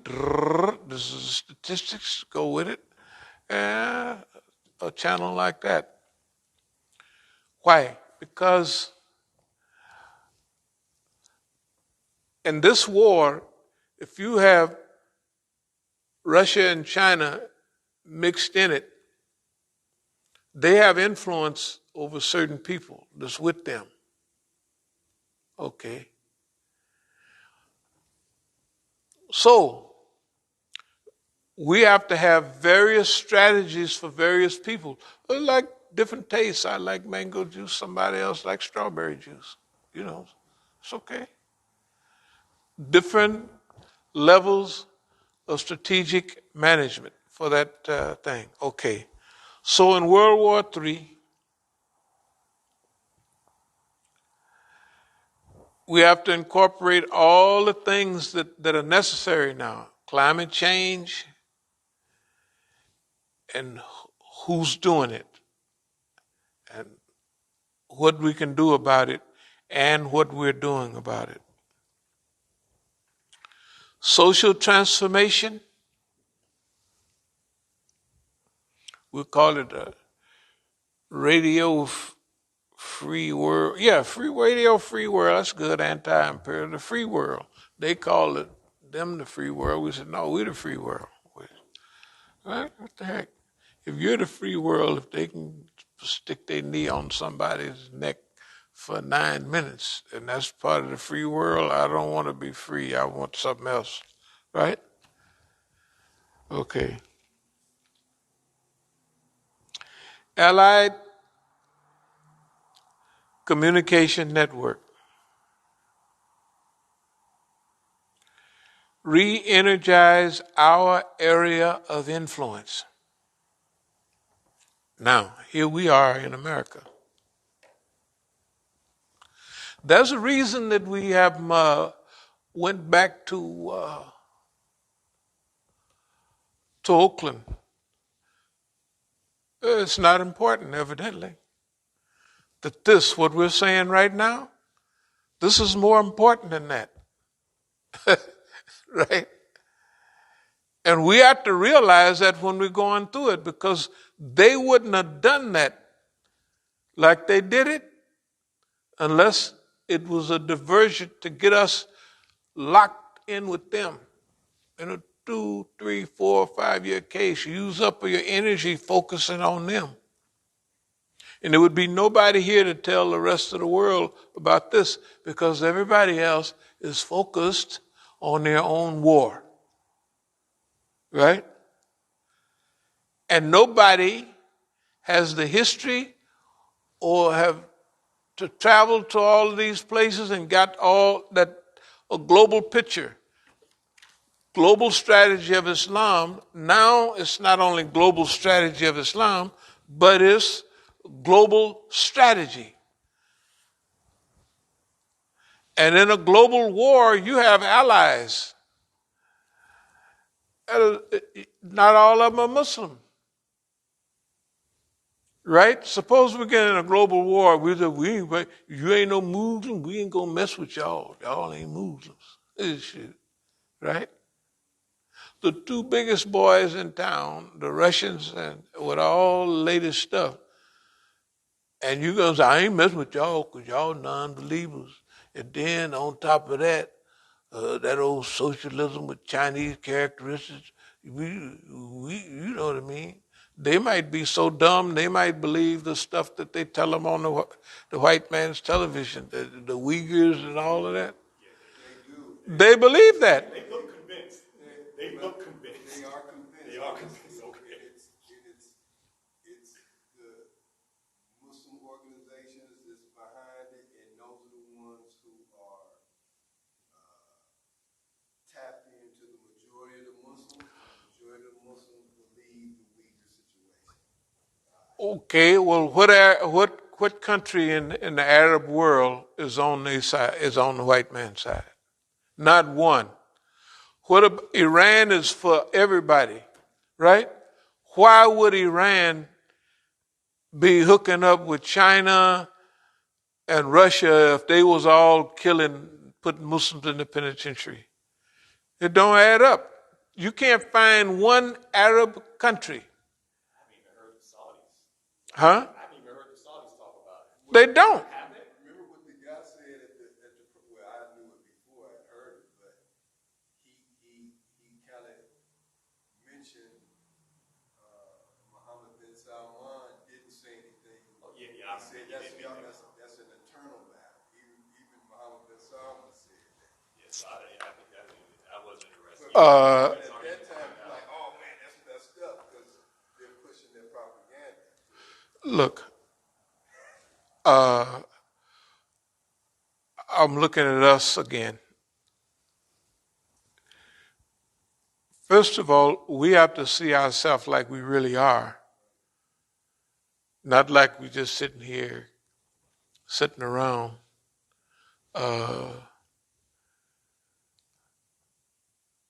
The thing about the distance, the thing about global knowledge, and the thing about Islam on its higher levels, that you can see things the way they are. And you can line up things the way they should be lined up. Okay? In Syria, the U.S. had their people supposed to been killing them bums for 2-3 years, 2-3 years at least. You see them on TV, they're coming all them white trucks, remember? White, brand new Toyota. Where's all these poor people come all of a sudden? Oh, the white helmets, that's in Syria. But I'm talking about them guys in Iraq. You can see them, all them brand new Toyotas, white ones. I said, y'all could hustle up all the white trucks. That's deep, right? People don't even think about stuff like that. It's ridiculous. Okay, now, the other thing is we can weigh and measure each people and each group of people based on a certain reality. On a certain reality. Example. We know for the last, I don't know, for a long time, when we started talking in 1990, when Imam Khomeini passed, we talked about the people in the sewer or something like that, working the sewer. I thought I'd gave it in 2007, 8. Then I looked in my notes. I said, shoot, man, I had a lecture. This in 1992. Yeah, it was 1990, right? The point is that we have something going for ourselves. This ethical that's moral, that's revolutionary and evolutionary combined. And we have historically been around so long that we've resolved certain issues, racial issues and all that. We don't resolve them with ourselves. I mean, okay. So that means we might be ahead of almost everybody in a certain way. Not they got all the money they got, but we're ahead of, for instance, if we was talking to China and Japan, which we already went through, some of that. And don't forget, they had all them people here. Deutsche Welle from Germany, right? Fox News from here in America. We had the Japanese press. We had everybody here but Chinese. Everybody. They did their thing, and we didn't have Fox News. Where did they go? We didn't have, what's some other people? RT, Russia, but you can't expect Russia to have a TV program here, and it ain't all the white folks that's pro-American. When they have people, we want some Americans to sign up for RT, right? So all the Americans, along with the CIA, it might be more CIA there than it is. And so when you turn on RT, it's people talking the line, but their line is to stay close to the line. But anybody that come up on this list, you get rid of them. So get rid of Imam Musa right away. Why? The way Imam Musa talks to white folks like RT. Hey man, wherever you go to sleep at, it must be far, far away because you're dreaming. You ever see that part? You remember that part? That was on RT. I was on a face-to-face talk with one of the white men. Yeah, yeah, and whether it's Mary or whoever, all in it, those people, after they look and they see, wait a minute, I was on what's the name, one time, Fox News. That's it. Because of the attitude, and they say, oh no, he getting that nigga nobody. Because he got the wrong attitude. But you would look at O'Reilly program and you would see some of the Negroes supposed to be tough guys on there every week. Because they had a certain attitude. You see what I mean? You didn't see them? Okay. I'm going to get back to, we have a specific we have a specific thing we have to do here in America. And it's bigger, it's big, and it's serious. And it's bigger than losing a building or something like that. We'll get that stuff back when we need it.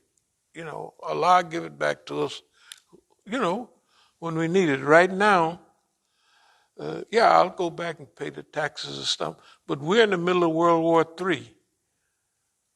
So technically, I'm going to go there, pay a little taxes, run around the block a few times, and I'll probably come right on back here to stick with, because this stuff is happening right now. It's happening right now, and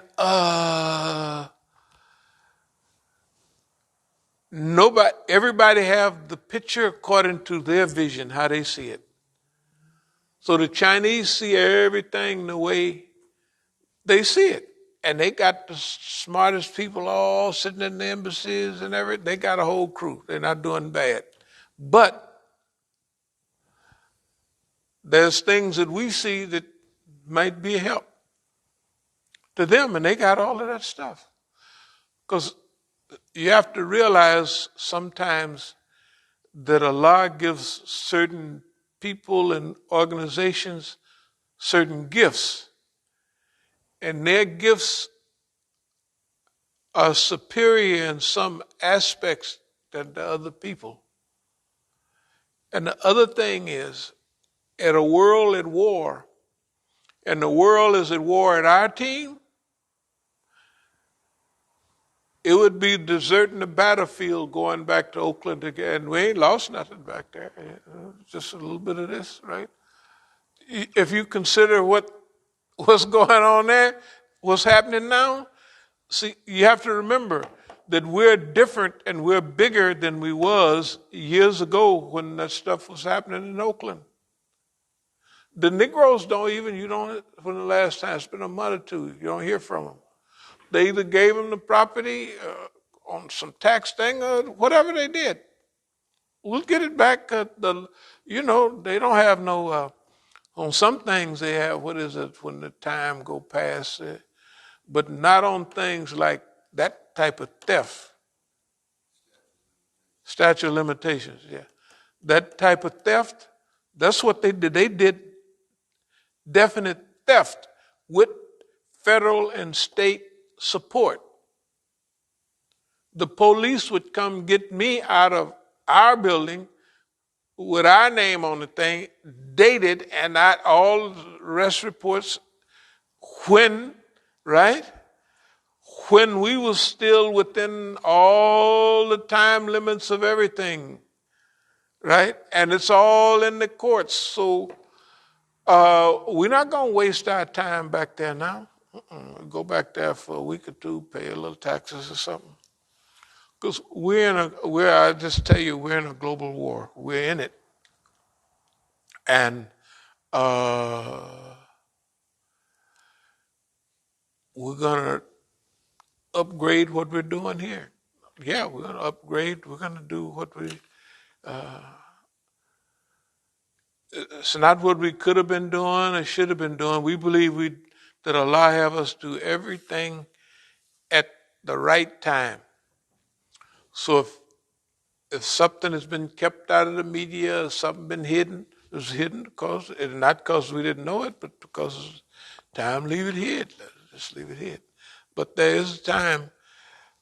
This is during the time of World War III.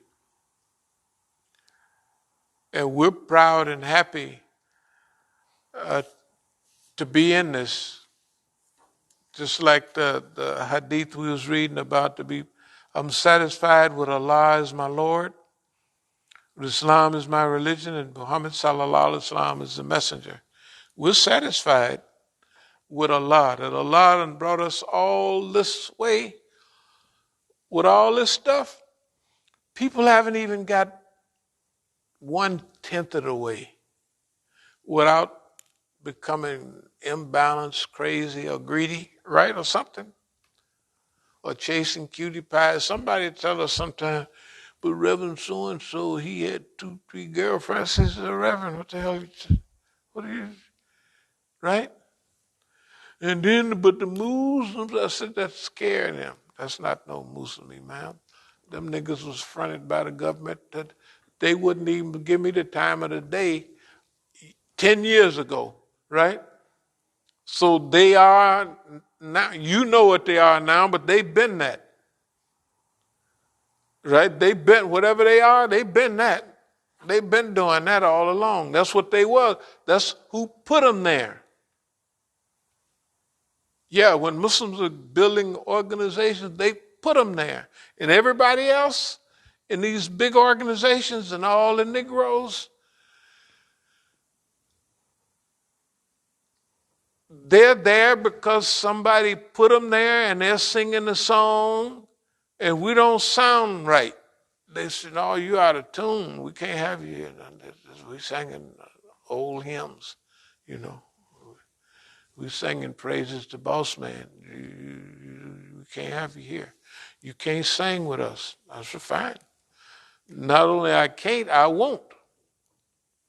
Okay, just remember the time for our input, just look at it like this. We've always had input. Why we know we always, because everybody is listening. If they had Derchuella here, if they had they don't take you off the list, so that nigga don't make no sense. What they do is, my God, he's really making sense now. You know what I mean? And you got to remember, they can't do that. All the information they have, all them, they can't figure, they cannot put it together. They cannot put, it's a gift from Allah. I already know it is.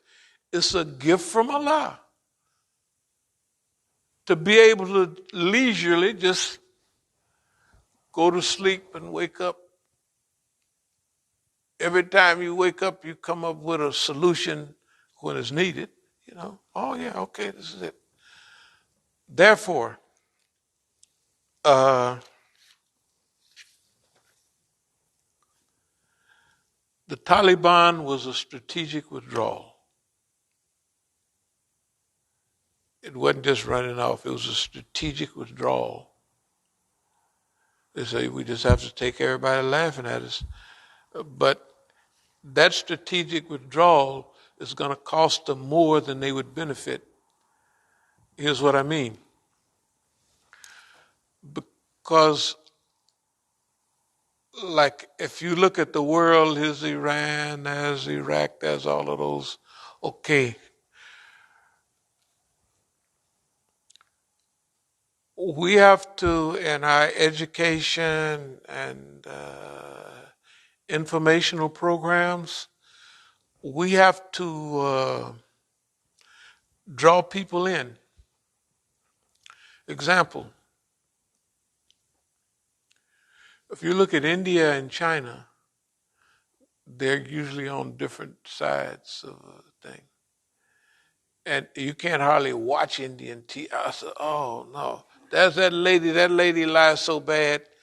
I said, good. And I mean, she's a nice looking lady. I said, well, how can a woman look so nice and be such a damn liar? I mean, all this got to be is China. And there's mother scrubbles over there in China, effing up every, boy, that lady lies.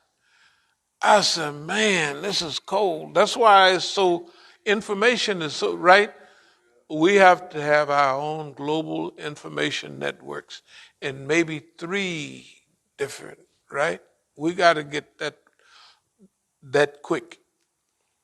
And if Iran hasn't got the satellite out there to put up 3 things, then the Chinese can do it. Or the Russians. Remember, they're strategic allies right now.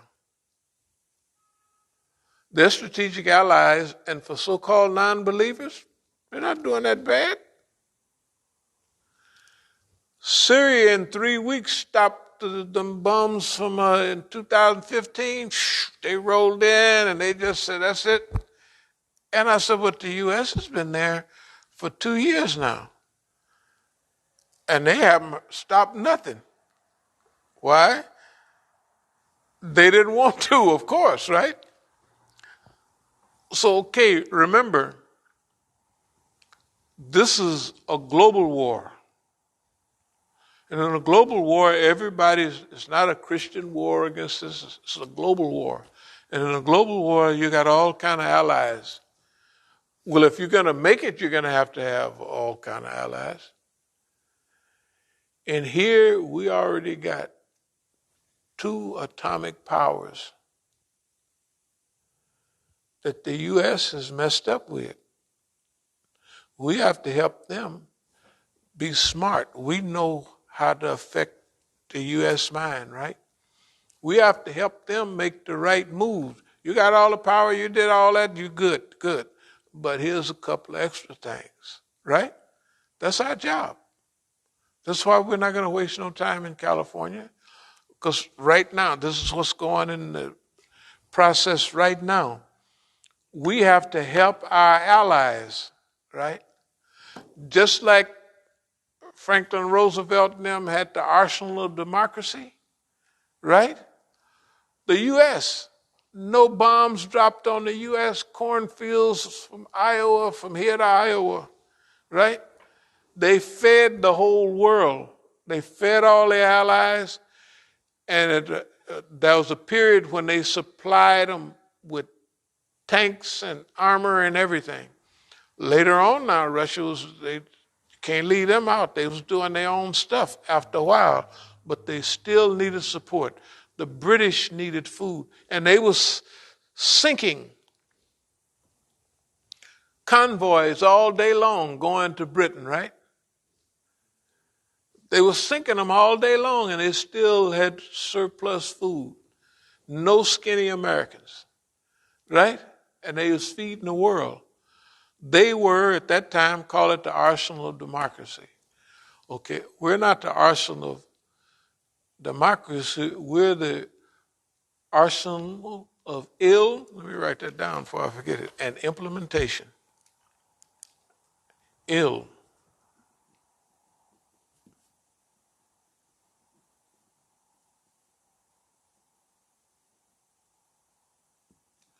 Okay, why is this important?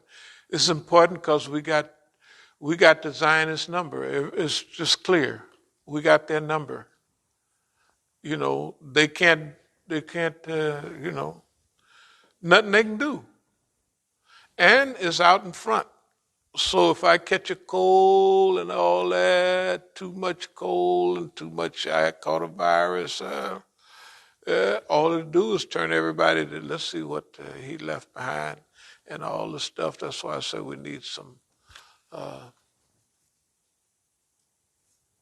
the little things you stick in the computer and download all that stuff. External storage? A jump drive, is that what they call it? No, it's an external drive, like an external hard drive. And how long do it take to download all this stuff? Depends on the internet connection. Probably at my house, probably about a week. But I can start the process if you want. No.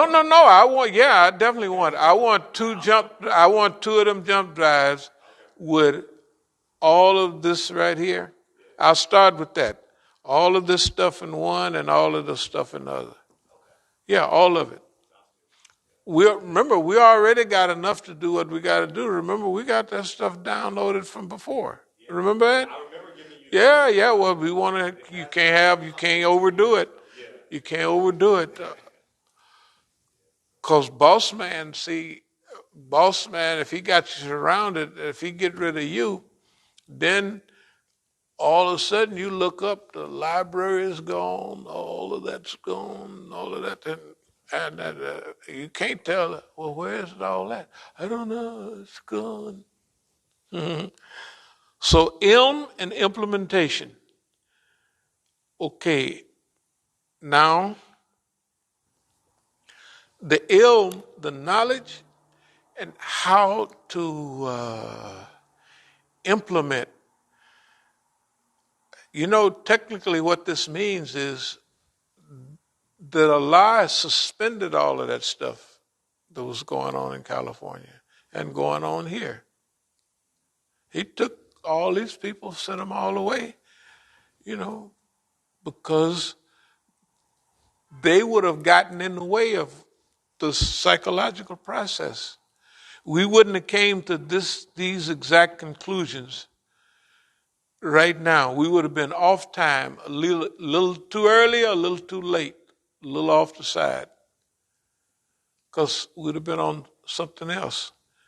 That's why this hadith, when it goes on to say, I am satisfied with Allah as my Lord. That means all of this stuff happened. The tattletales, it doesn't make any difference. I'm satisfied with that, all of it. Because that's what it takes to get you where you are. You can't be what you are if all of that didn't happen, right? You're satisfied with that. And with Islam, from what I've seen, in this World War III, it's going to take the strongest thing, and I told this to Iranians years ago at the meeting in San Francisco. Yeah, it was San Francisco. And I told them at another place too. that when you got everybody coming your way, you have to have a high standard of akhlaq. I think y'all might remember the word. High standard of ethics and morality. Okay. The ones that we come across, they don't have a high standard of that. Okay, but there's another crew that's doing this, that they have a high standard, but it's still tainted Iranian flavor. When you taste it, you can taste a little bit like Iran, but it's a pretty good mix. But ours, on the other hand, has an international taste.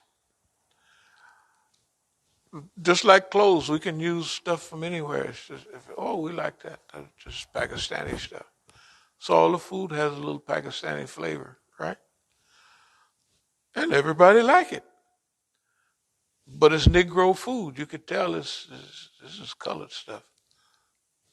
You could tell it's colored mix. Everything that we do, it have a colored mix to it, right? Okay. It takes a balance to incorporate things from everybody and incorporate everything, incorporate every knowledge in the right balance with the right flavor. That's the part we're playing. We've been playing it, especially the last 10 or 15 years.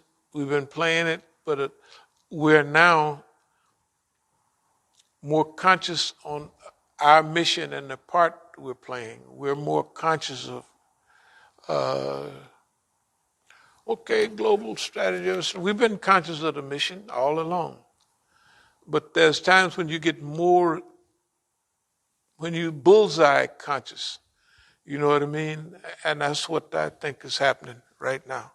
It's been happening. So, we're satisfied with Allah is God. And Islam, that was the problem with all the other movements. And that's the problem with the church. That's the problem with everything. That there's no ethics or morality in it. You know what I mean? Okay. And everything everybody tried to do to change or influence ethics or morals, thanks to Allah, you got enough of it way ahead of time or something. But it's not necessarily wrong for a preacher to be having a couple of girlfriends on the side. That's part of the, right? It is normal, unfortunately. But that's the style. They do that. Yeah. They do that. And I talked to a few good preachers. They said, "Oh, Mr. Hank, Lord have mercy." They said, "Oh, them good." And those are the ones that are pretty good. Hey man, for them, that's a super challenge. I said, man, I was 15 years celibate. I ain't never heard of a nigga doing no 15 years celibate. And then in between, so if I do 5 years after or 7 or 8 years, who cares? I did enough of that when I was a young guy, when it meant something, right? So the hadiths say that's your biggest problem. For anybody. Ain't no problem for me. And it ain't that they ain't shooting at that either. It just bounced off. And Muhammad sallallahu alaihi wasallam is the messenger of Allah. Look, my belief is that there's this global change happening and coming right before our eyes, and I think it takes the experience, a historical experience. I didn't know why, being in the hole, I'd walk by a bookcase and I'd snatch a history book or something and put it under my thing because you wasn't supposed to read in the hole. And I'd just snatch a history book and I'd listen so the police can't come and catch you reading. I'd be reading the history book in the hole when there's no noise and nothing. Over and over again since the preteen, all along. Why would a little nigga like that be getting history books and all of that stuff? It just like when I was getting out of the joint when I was grown. I said, all I have to do with all of what I done learned is turn it upside down. Because the white man then said, this is good and that's bad. All I have to do is fruit and say, that's bad and this is good. Right? That's all I did. That's what I said in my mind. Because all of what he was saying, his history book was a lie. It was upside down. Then I joined a nation and found out the white man speak with a forked tongue. They didn't say it a long time before we did. But just turn it upside down. So if the white man said, this was a great victory, we beat the Indians to a standstill, that means it was a massacre, it was a slaughter. You know what? On that note, you mentioned there's this book called the most evil dictators in history. Right. And I remember seeing it at Barnes and Noble. Right. But you mentioned like most of the people that was on the cover, and I remember Right. they had Idi Amin Right. on the cover. They had Mao, he was on the cover. Yeah. The one I saw, there was two covers. Then they had Hassan Obama was on the cover. Right. But then they also had Stalin and Saddam. Right. And so it just was a perfect. No, it's, hey, alhamdulillah. Look, to a lot of people, this stuff would be boring. But it's not boring to me. I love it. I punched the phone. I done found out, and I just found out, believe it, I've been had the thing for years. That all I had to do is push a button and Mouths come up. I said, wait. So I'm sitting there in all the British films and all the British archives about all the prison camps they had the Mouths in and all the stuff they did. I said, doggone. Then I found out I could push black nationalists or black this. And everything pops up on there. You could hear it. You could get all the lectures. We used to have to go to lectures or order lectures or find them in a magazine. Shoot, you can get any lecture on any subject. And so that might be why things are getting more timely and more accurate. Because I don't have to go nowhere. I can sit right there and just, and all of it, right? Instead of running to the library, I can listen to all these white folks lie. You know what I mean? And then all the Muslims semi-lie. Well, I mean, and I can get all of that. I don't even have to leave the house. I can get there, and it'll say, this is a week old, this is 5 years old, you know what I mean? So you can date everything. So right now, I think that's why things are getting more accurate. I mean, we was accurate before. We was accurate on it, all the Lebanon, we was accurate on all that stuff. All the, what we're going to do during this next period and all that. We've been accurate, but now it's not any trouble. You could sit right there. Like when I get back, I'm just going to take a little breather. I may go run, I may not, and push the button, and there it is. And everything. I said, man, this thing here, I said, with all of this, and people don't have no more sense than they had before. Can you imagine? With everything, right, punching the phone. Even on Islam, you can punch a button in every ayat, you can punch a word in, right? The word come up 50,000 this an hour. I said, people are still dumb with all this stuff. They dumb. They're getting dumber. I think because the people are. I don't know. Maybe it's in the rice or something. Okay, I'm gonna kind of wrap it up. But ill in implementation. Huh? It's the arsenal of film and implementation. Yes. So it's like people are getting the knowledge from the phones and everything else, but they're not implementing. They ain't implementing nothing.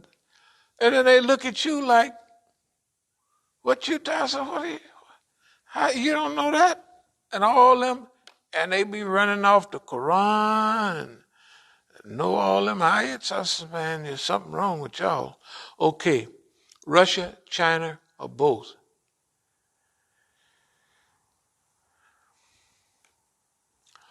So, it's not that we're trying to relieve them of anything, but they're gonna do everything. But if they're allies, they're not the godless commies anymore. Yeah, maybe they are. I don't care what they are. Yeah. I'm just saying, when you're allies, you have to help your allies. We're going to do a little convincing so that they will understand where we're coming from. Technically, I believe everybody already know. I believe that it's like the Iranian embassy, they know, and I think we're halfway piped in. The people that ought to know or want to know, but it's just the other people. The other thing, the great game theory, we'll talk about that again a little later. The great game, Russia and Britain in the 19th century. But now it's the 21st century. The thing I'll close on is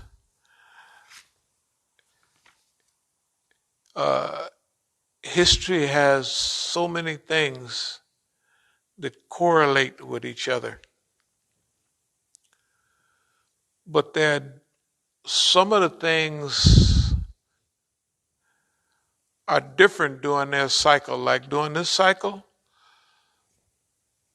we have to mix a little bit different. Before you had to mix this and then stir it up. Then you mix something else and stir it up. Our job is to study, which we've been doing, and have something to do with the mix, not the ingredients. Let me try to, not necessarily the ingredients, but the time of the mixing, because when you mix it a certain way, it's going to set and foam or expand, right? That's our job. So, everything that happened to us, we thank Allah. If we would have still been in Oakland doing that, we wouldn't be here where we are now. I believe this is more important than that. I'm actually certain of it. Whatever we would have done out there, where we would have been, it wouldn't be here. And where we are now, wherever we are, with whoever we're with, this is it. This is where we were supposed to be. And everybody that did what they did, that's what they were supposed to do. They did what they were supposed to do, and they did it when they did it, and they did it if people came, if they left, if they sat around, if they lived. All of that was supposed to happen like that. Now, as we move forward in the future, if I have to do this, then so does everybody else that is involved. How does where I am now influence where we want to go and where we need to go. And I have confidence that anybody that's been listening to anything we've been talking about, they'd have to be a damn fool not to know who the white man is by now. They have to be, if they don't know boss man to throw a nigga overboard before he throw himself, if you don't know that after this, it's okay. Go about your business. He'll throw your behind. He'll throw your wife's. He'll throw your children. He'll throw your cousins, mamas, daddies, everybody overboard. Not when he has to, but as soon as possible. If he owe you $5 or more, he gonna throw you overboard. He's not gonna pay you. You don't pay nobody. People see, well, we were with you, boss man. We did all of this. Boy, look at here. You went for that? Think about it. Isn't that what he do? He do it all day, every day. And I'm going to try not to talk. I know I won't be able to. I'm going to try not to talk about it anymore. I get tired of hearing myself repeat that stuff. And everybody sees it all the time, every time. I think this is a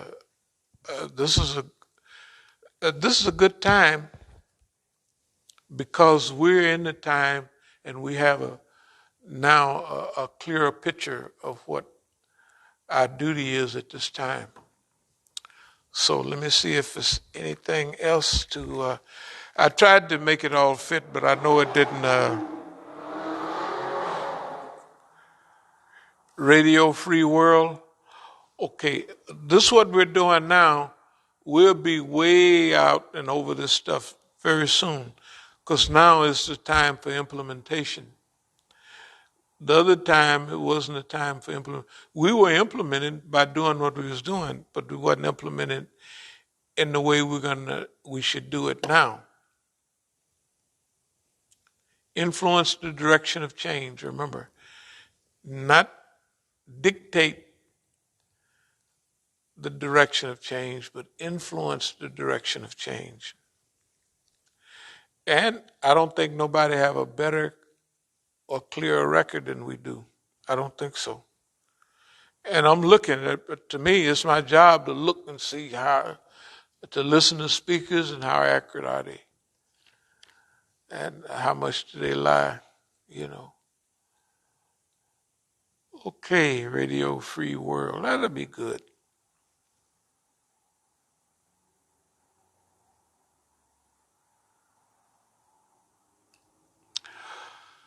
Well, upgrade tactics, of course we gotta do that. Okay, I'll close with this.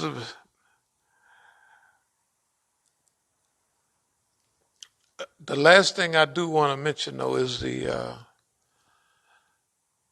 theaters that they have it in war, the European theater, the Asian theater.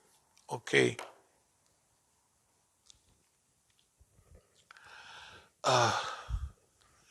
This is basically our theater right here with Boss Man. And I know we got his number because the Jews got the Zionists, the Zionists, we have better feeling for the Zionists. You notice any time there's somebody throwing at us, half the time is Zionist. Not half the time, most of the time. That means we got their reach. I remember one brother was telling me, he said, yeah, before you threw that punch, I saw you getting your reach, the way you're standing and all that, yeah. We got the Zionist number, and the Zionists are the ones causing the Iran-Iraq war. After the war was over, the U.S., you got to go kill all them Arabs over there because Saddam got this big, right? So the woman lies, we don't care anything about this. It's a lie. It's a Zionist lie, right? And everything that's mean that's going on right now, you see the Zionist in back of it. But everything I'll close with everything that they have. We're going to have to develop a unity and a kindness out of that. So this is going to be a big job. Example, the regions, the theater of battle, right? India and Afghanistan have a few little okay. So what we got to do in that theater is help pull not the crackpot Indians, but the Indians out of what they into, right? Because they've been, letting Zionists come through.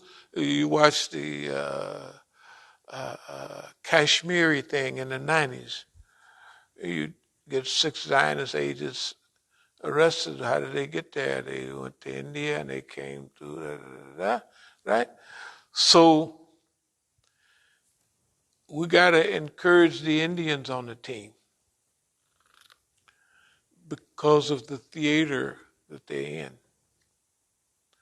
Remember like Kishore Mubabani said, the Indian economy and the Chinese economy have been the main economies for history, except the last 100, 200 years, right?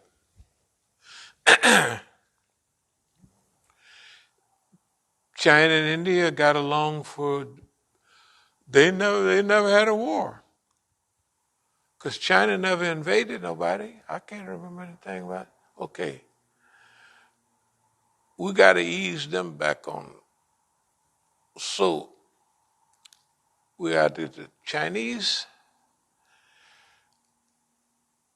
the Indians, and we'd hit the jackpot if we could get the Japanese.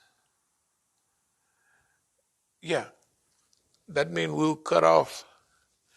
If they talk about the Asian, we got to get those people understanding that we, them, us never did nothing to you. We gotta remind them of who the bad guys are.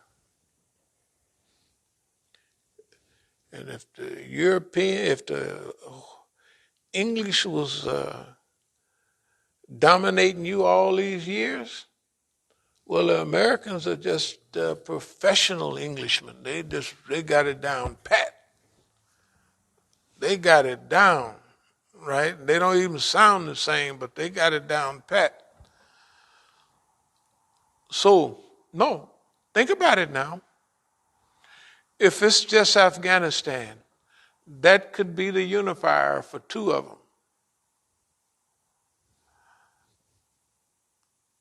Pakistan and India can cooperate. China has been mentioned in the mix. With Afghanistan, all things, not that they got a 90-mile border. That thing they got a 90-mile border with China.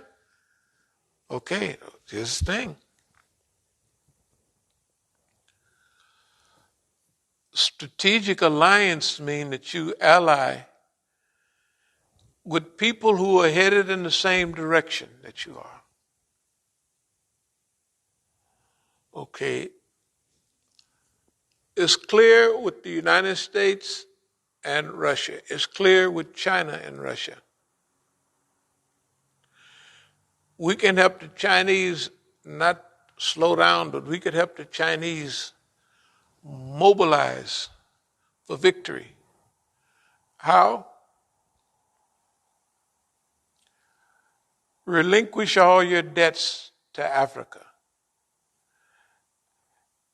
and teach and train the people in Africa how to run their own railroads and everything. And give them a fair price. If it's Zambia and copper, give them a fair price.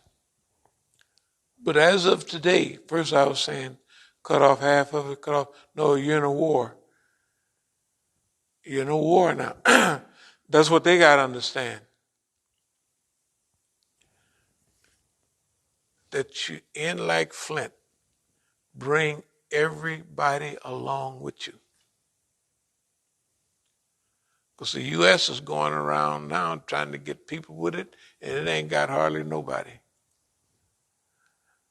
And it's dumped everybody that's with them. 1 month they talking about NATO with Don, and now they talking we love NATO. And the people saying, hey man, this don't sound right to me, something's funny. Right? So they have done, all we have to do is use the ilm that we have, the knowledge that we have of how the world is working and who's playing parts, and help coordinate. We'll use Afghanistan. Around Afghanistan, you got everybody's there. There's Iran, there's Pakistan, they got India's not attached, but it's right down there. It's in the mix. Bring them on board. Let's use that as a test case. And India, come on in. Don't hold no bad feelings. Right? Yeah.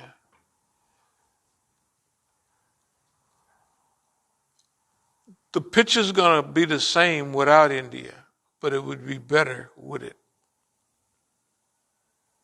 Because the world momentum is swinging heavy now. It's getting heavier and heavier. And everything is clear.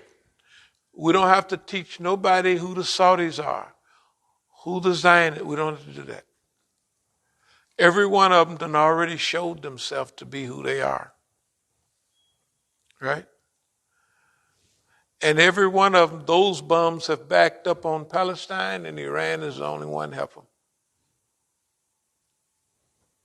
Yeah. And in the Islamic world, that Sunni Shia thing, they already got that rolling. But with the right implementation, it's just like the Palestinians are not Shias, but hey, they all right with me. Why? Because it's doing what and they ain't doing nothing offensive, right? Who's going to bite the hand that feed them? That's what everything. This shakeout is going to shake out the bums. It's going to shake the bums out. Huh? Oh, yeah. No, that's what I mean. It's, okay, well, go back. Everything we've ever said is happening in front of our face. Right?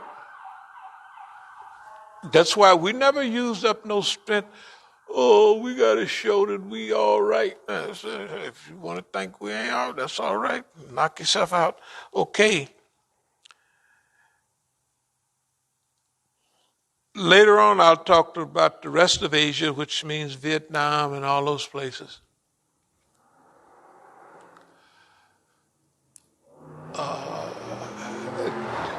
China has to be satisfied with the progress that it's made and use the rest of its wealth for the war. It has to use, and since it's in a big position, well, you just have to take the biggest chance. So that means they have to slow down on one of the things that it's doing and take their time, but now focus on not only material and production, but humans, and helping Africa in a way that the dictator can't run away with all the money. Just find a way to do it. Yeah. Because right now, if you just give it to them Negroes is gone, long gone. They can outrun American Negroes with money. The African Negro, shoot, you let him get hold of some money, he gone. And he don't even look back to see how far you are. He know he can outrun you. No, this is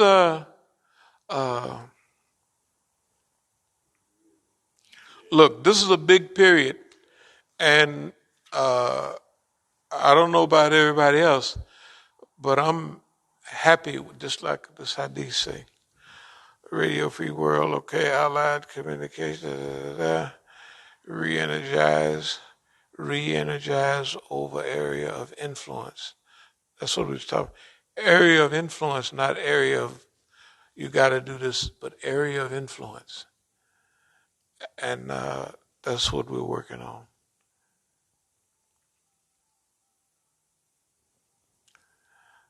This lobbying the different countries like Malaysia and Indonesia to help other countries. They're not the richest countries, but they're not the poorest either. And they have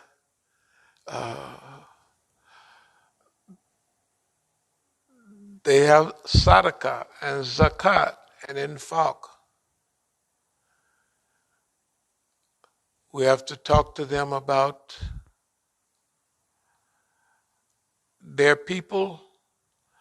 For instance, if Malaysia and Indonesia just give their zakat, if one gives their zakat, sadaqah to Yemen, and the other one gives their zakat and sadaqah to Palestine, like, for a while, a year, 2 years, that'd be great. There's a lot of people, it's, they're not the biggest countries in the world, but they're getting close. 200 million in each one of them, easy. 200 million in Indonesia, easy. It's pretty close to that in Malaysia. And they're not that far back. Could somebody look up the population of Indonesia and Malaysia? And we'll close with that. Okay, so we thank y'all for listening to this, but we in Indonesia is 273 million. 273. They're about to crack 300. Two? Let me check Malaysia.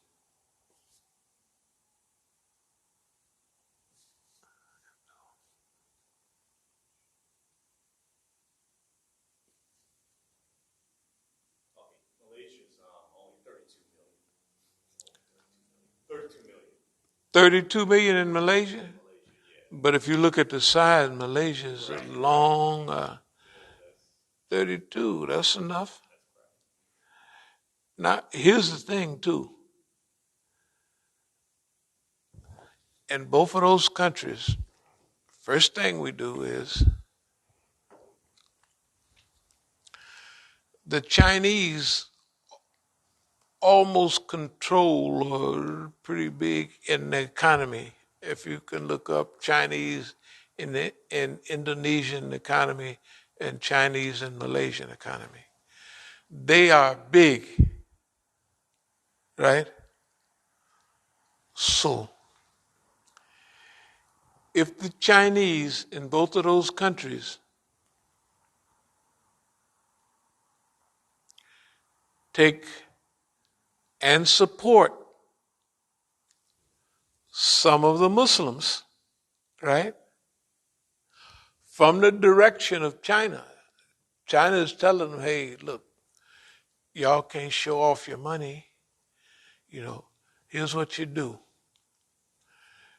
Give away as much as you can and don't worry because you're going to keep getting money anyway. Because you're dug in. You're Chinaman's dug in by the millions in both of those countries. Right? So now you help the Muslims. You don't help us in China. What we got to do is is encourage people to do good deeds. There are specific good deeds that will help each one of those peoples and countries, flourish and reduce tension. Okay? They don't know what to do or they won't even think about it. But we could tell them, hey, sure, Here's what you do. We just say to the Chinese embassy, tell your folks over there to do this. Also, I know you're going to lose a lot, but tell your folks to make an announcement that you're relinquishing 80% of the loans, and you're putting repayment, you're putting a freeze on that, a 5-year freeze. Yeah. Or whatever they can do. It don't make no difference. We can't let off 25, 50%. We can't do all, man. That's you just you got people you don't owe you that much money. You ain't giving them nothing. You know that they say, except they be saying in Chinese.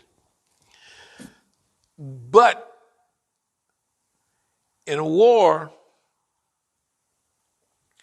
when you leave certain old things behind, it makes the rest of the war easier. That's our job.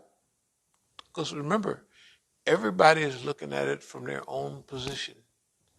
What we can do to make our world, to make China strong and big. Well, we're going to tell them, you're in a war. You didn't choose a war with boss man. Boss man, you don't run around counting them out. You know what I mean? And you got an economy too. You know, boss man is tricky. You know, so you're going to use overkill. If you need to be 70% good to be boss man, you're going to be 95% good. Right? That's what we're telling them. That way? Okay. Some of this stuff is idealistic, but hey, if we didn't have idealism, we wouldn't be where we are now. I'm just going to say it, ain't bragging, but we have sustained ourselves and we've suffered, and not suffered, that's a bad word. We have survived, boss man, without a scratch on us. In other words, we've been beat all upside the head, and we got physical scratches and stuff, but nothing psychological, nothing spiritual, nothing emotional, not one drop. In fact, boss man mess with us so well, he help purify you, like the shaitan. Yeah, it help purify you, help make you good. That's the only way you're going to beat him is everything you do, you can say we're going for good. That's why we're qualified to teach all of those people, whether it's Chinese and Indians, right? Whether it's Indians and Pakistanis, right? Whether it's Sunnis and Shias. We got the thing on all. Are there any more questions? Akula Kali Hada, Astaghfirullah liwalakum. A brother said just today, German Chancellor Merkel confirmed their support for Israel. Basically, because I think at one point we were talking about Europe and its decline, and he was just mentioning that, I guess, and saying, Europeans doubling down on their position. And you get locked up in Germany for talking about Israel. So Israel and France too. That's not, look, the Germans pay reparations now to the Israelis. And these Germans never did nothing to them. And why should they get reparations when they stole Palestine?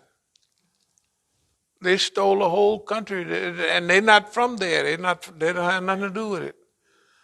It's just ridiculous. Okay. You don't have to worry about Europe. Europe is on the way out anyway. It doesn't make a difference. That don't mean Europe will disappear. But there's another thing that the stronger weak people get, the more they start looking around at, when you're a little kid and the big guy slaps you around, and all of a sudden, he's 6 feet tall and you 6'4". And you look at him, this guy used to bust me up. What do you think? We don't want him to do it, of course. We'll tell him it's not good.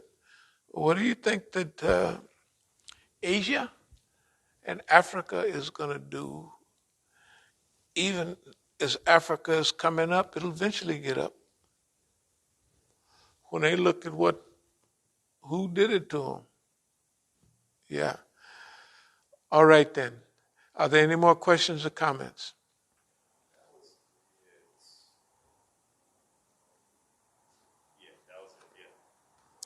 Okay. Alhamdulillah. Bismillah ar-Rahman ar-Rahim. ربنا لا تزغ قلوبنا بعد إذ هديتنا وهب لنا من لدنك رحمة إنك أنت الوهاب ربنا إنك جميع الناس ليوم لا ريب فيه إن الله لا يخلف الميعاد. Our Lord, they say, let not our hearts deviate now after thou hast guided us, but grant us mercy from thy own presence, for thou art the granter of bounties without measure. Our Lord, thou art he that will gather all mankind together on a day about which there is no doubt. For Allah never fails in his promise. أقول قولي هذا واستغفر الله لي ولكم.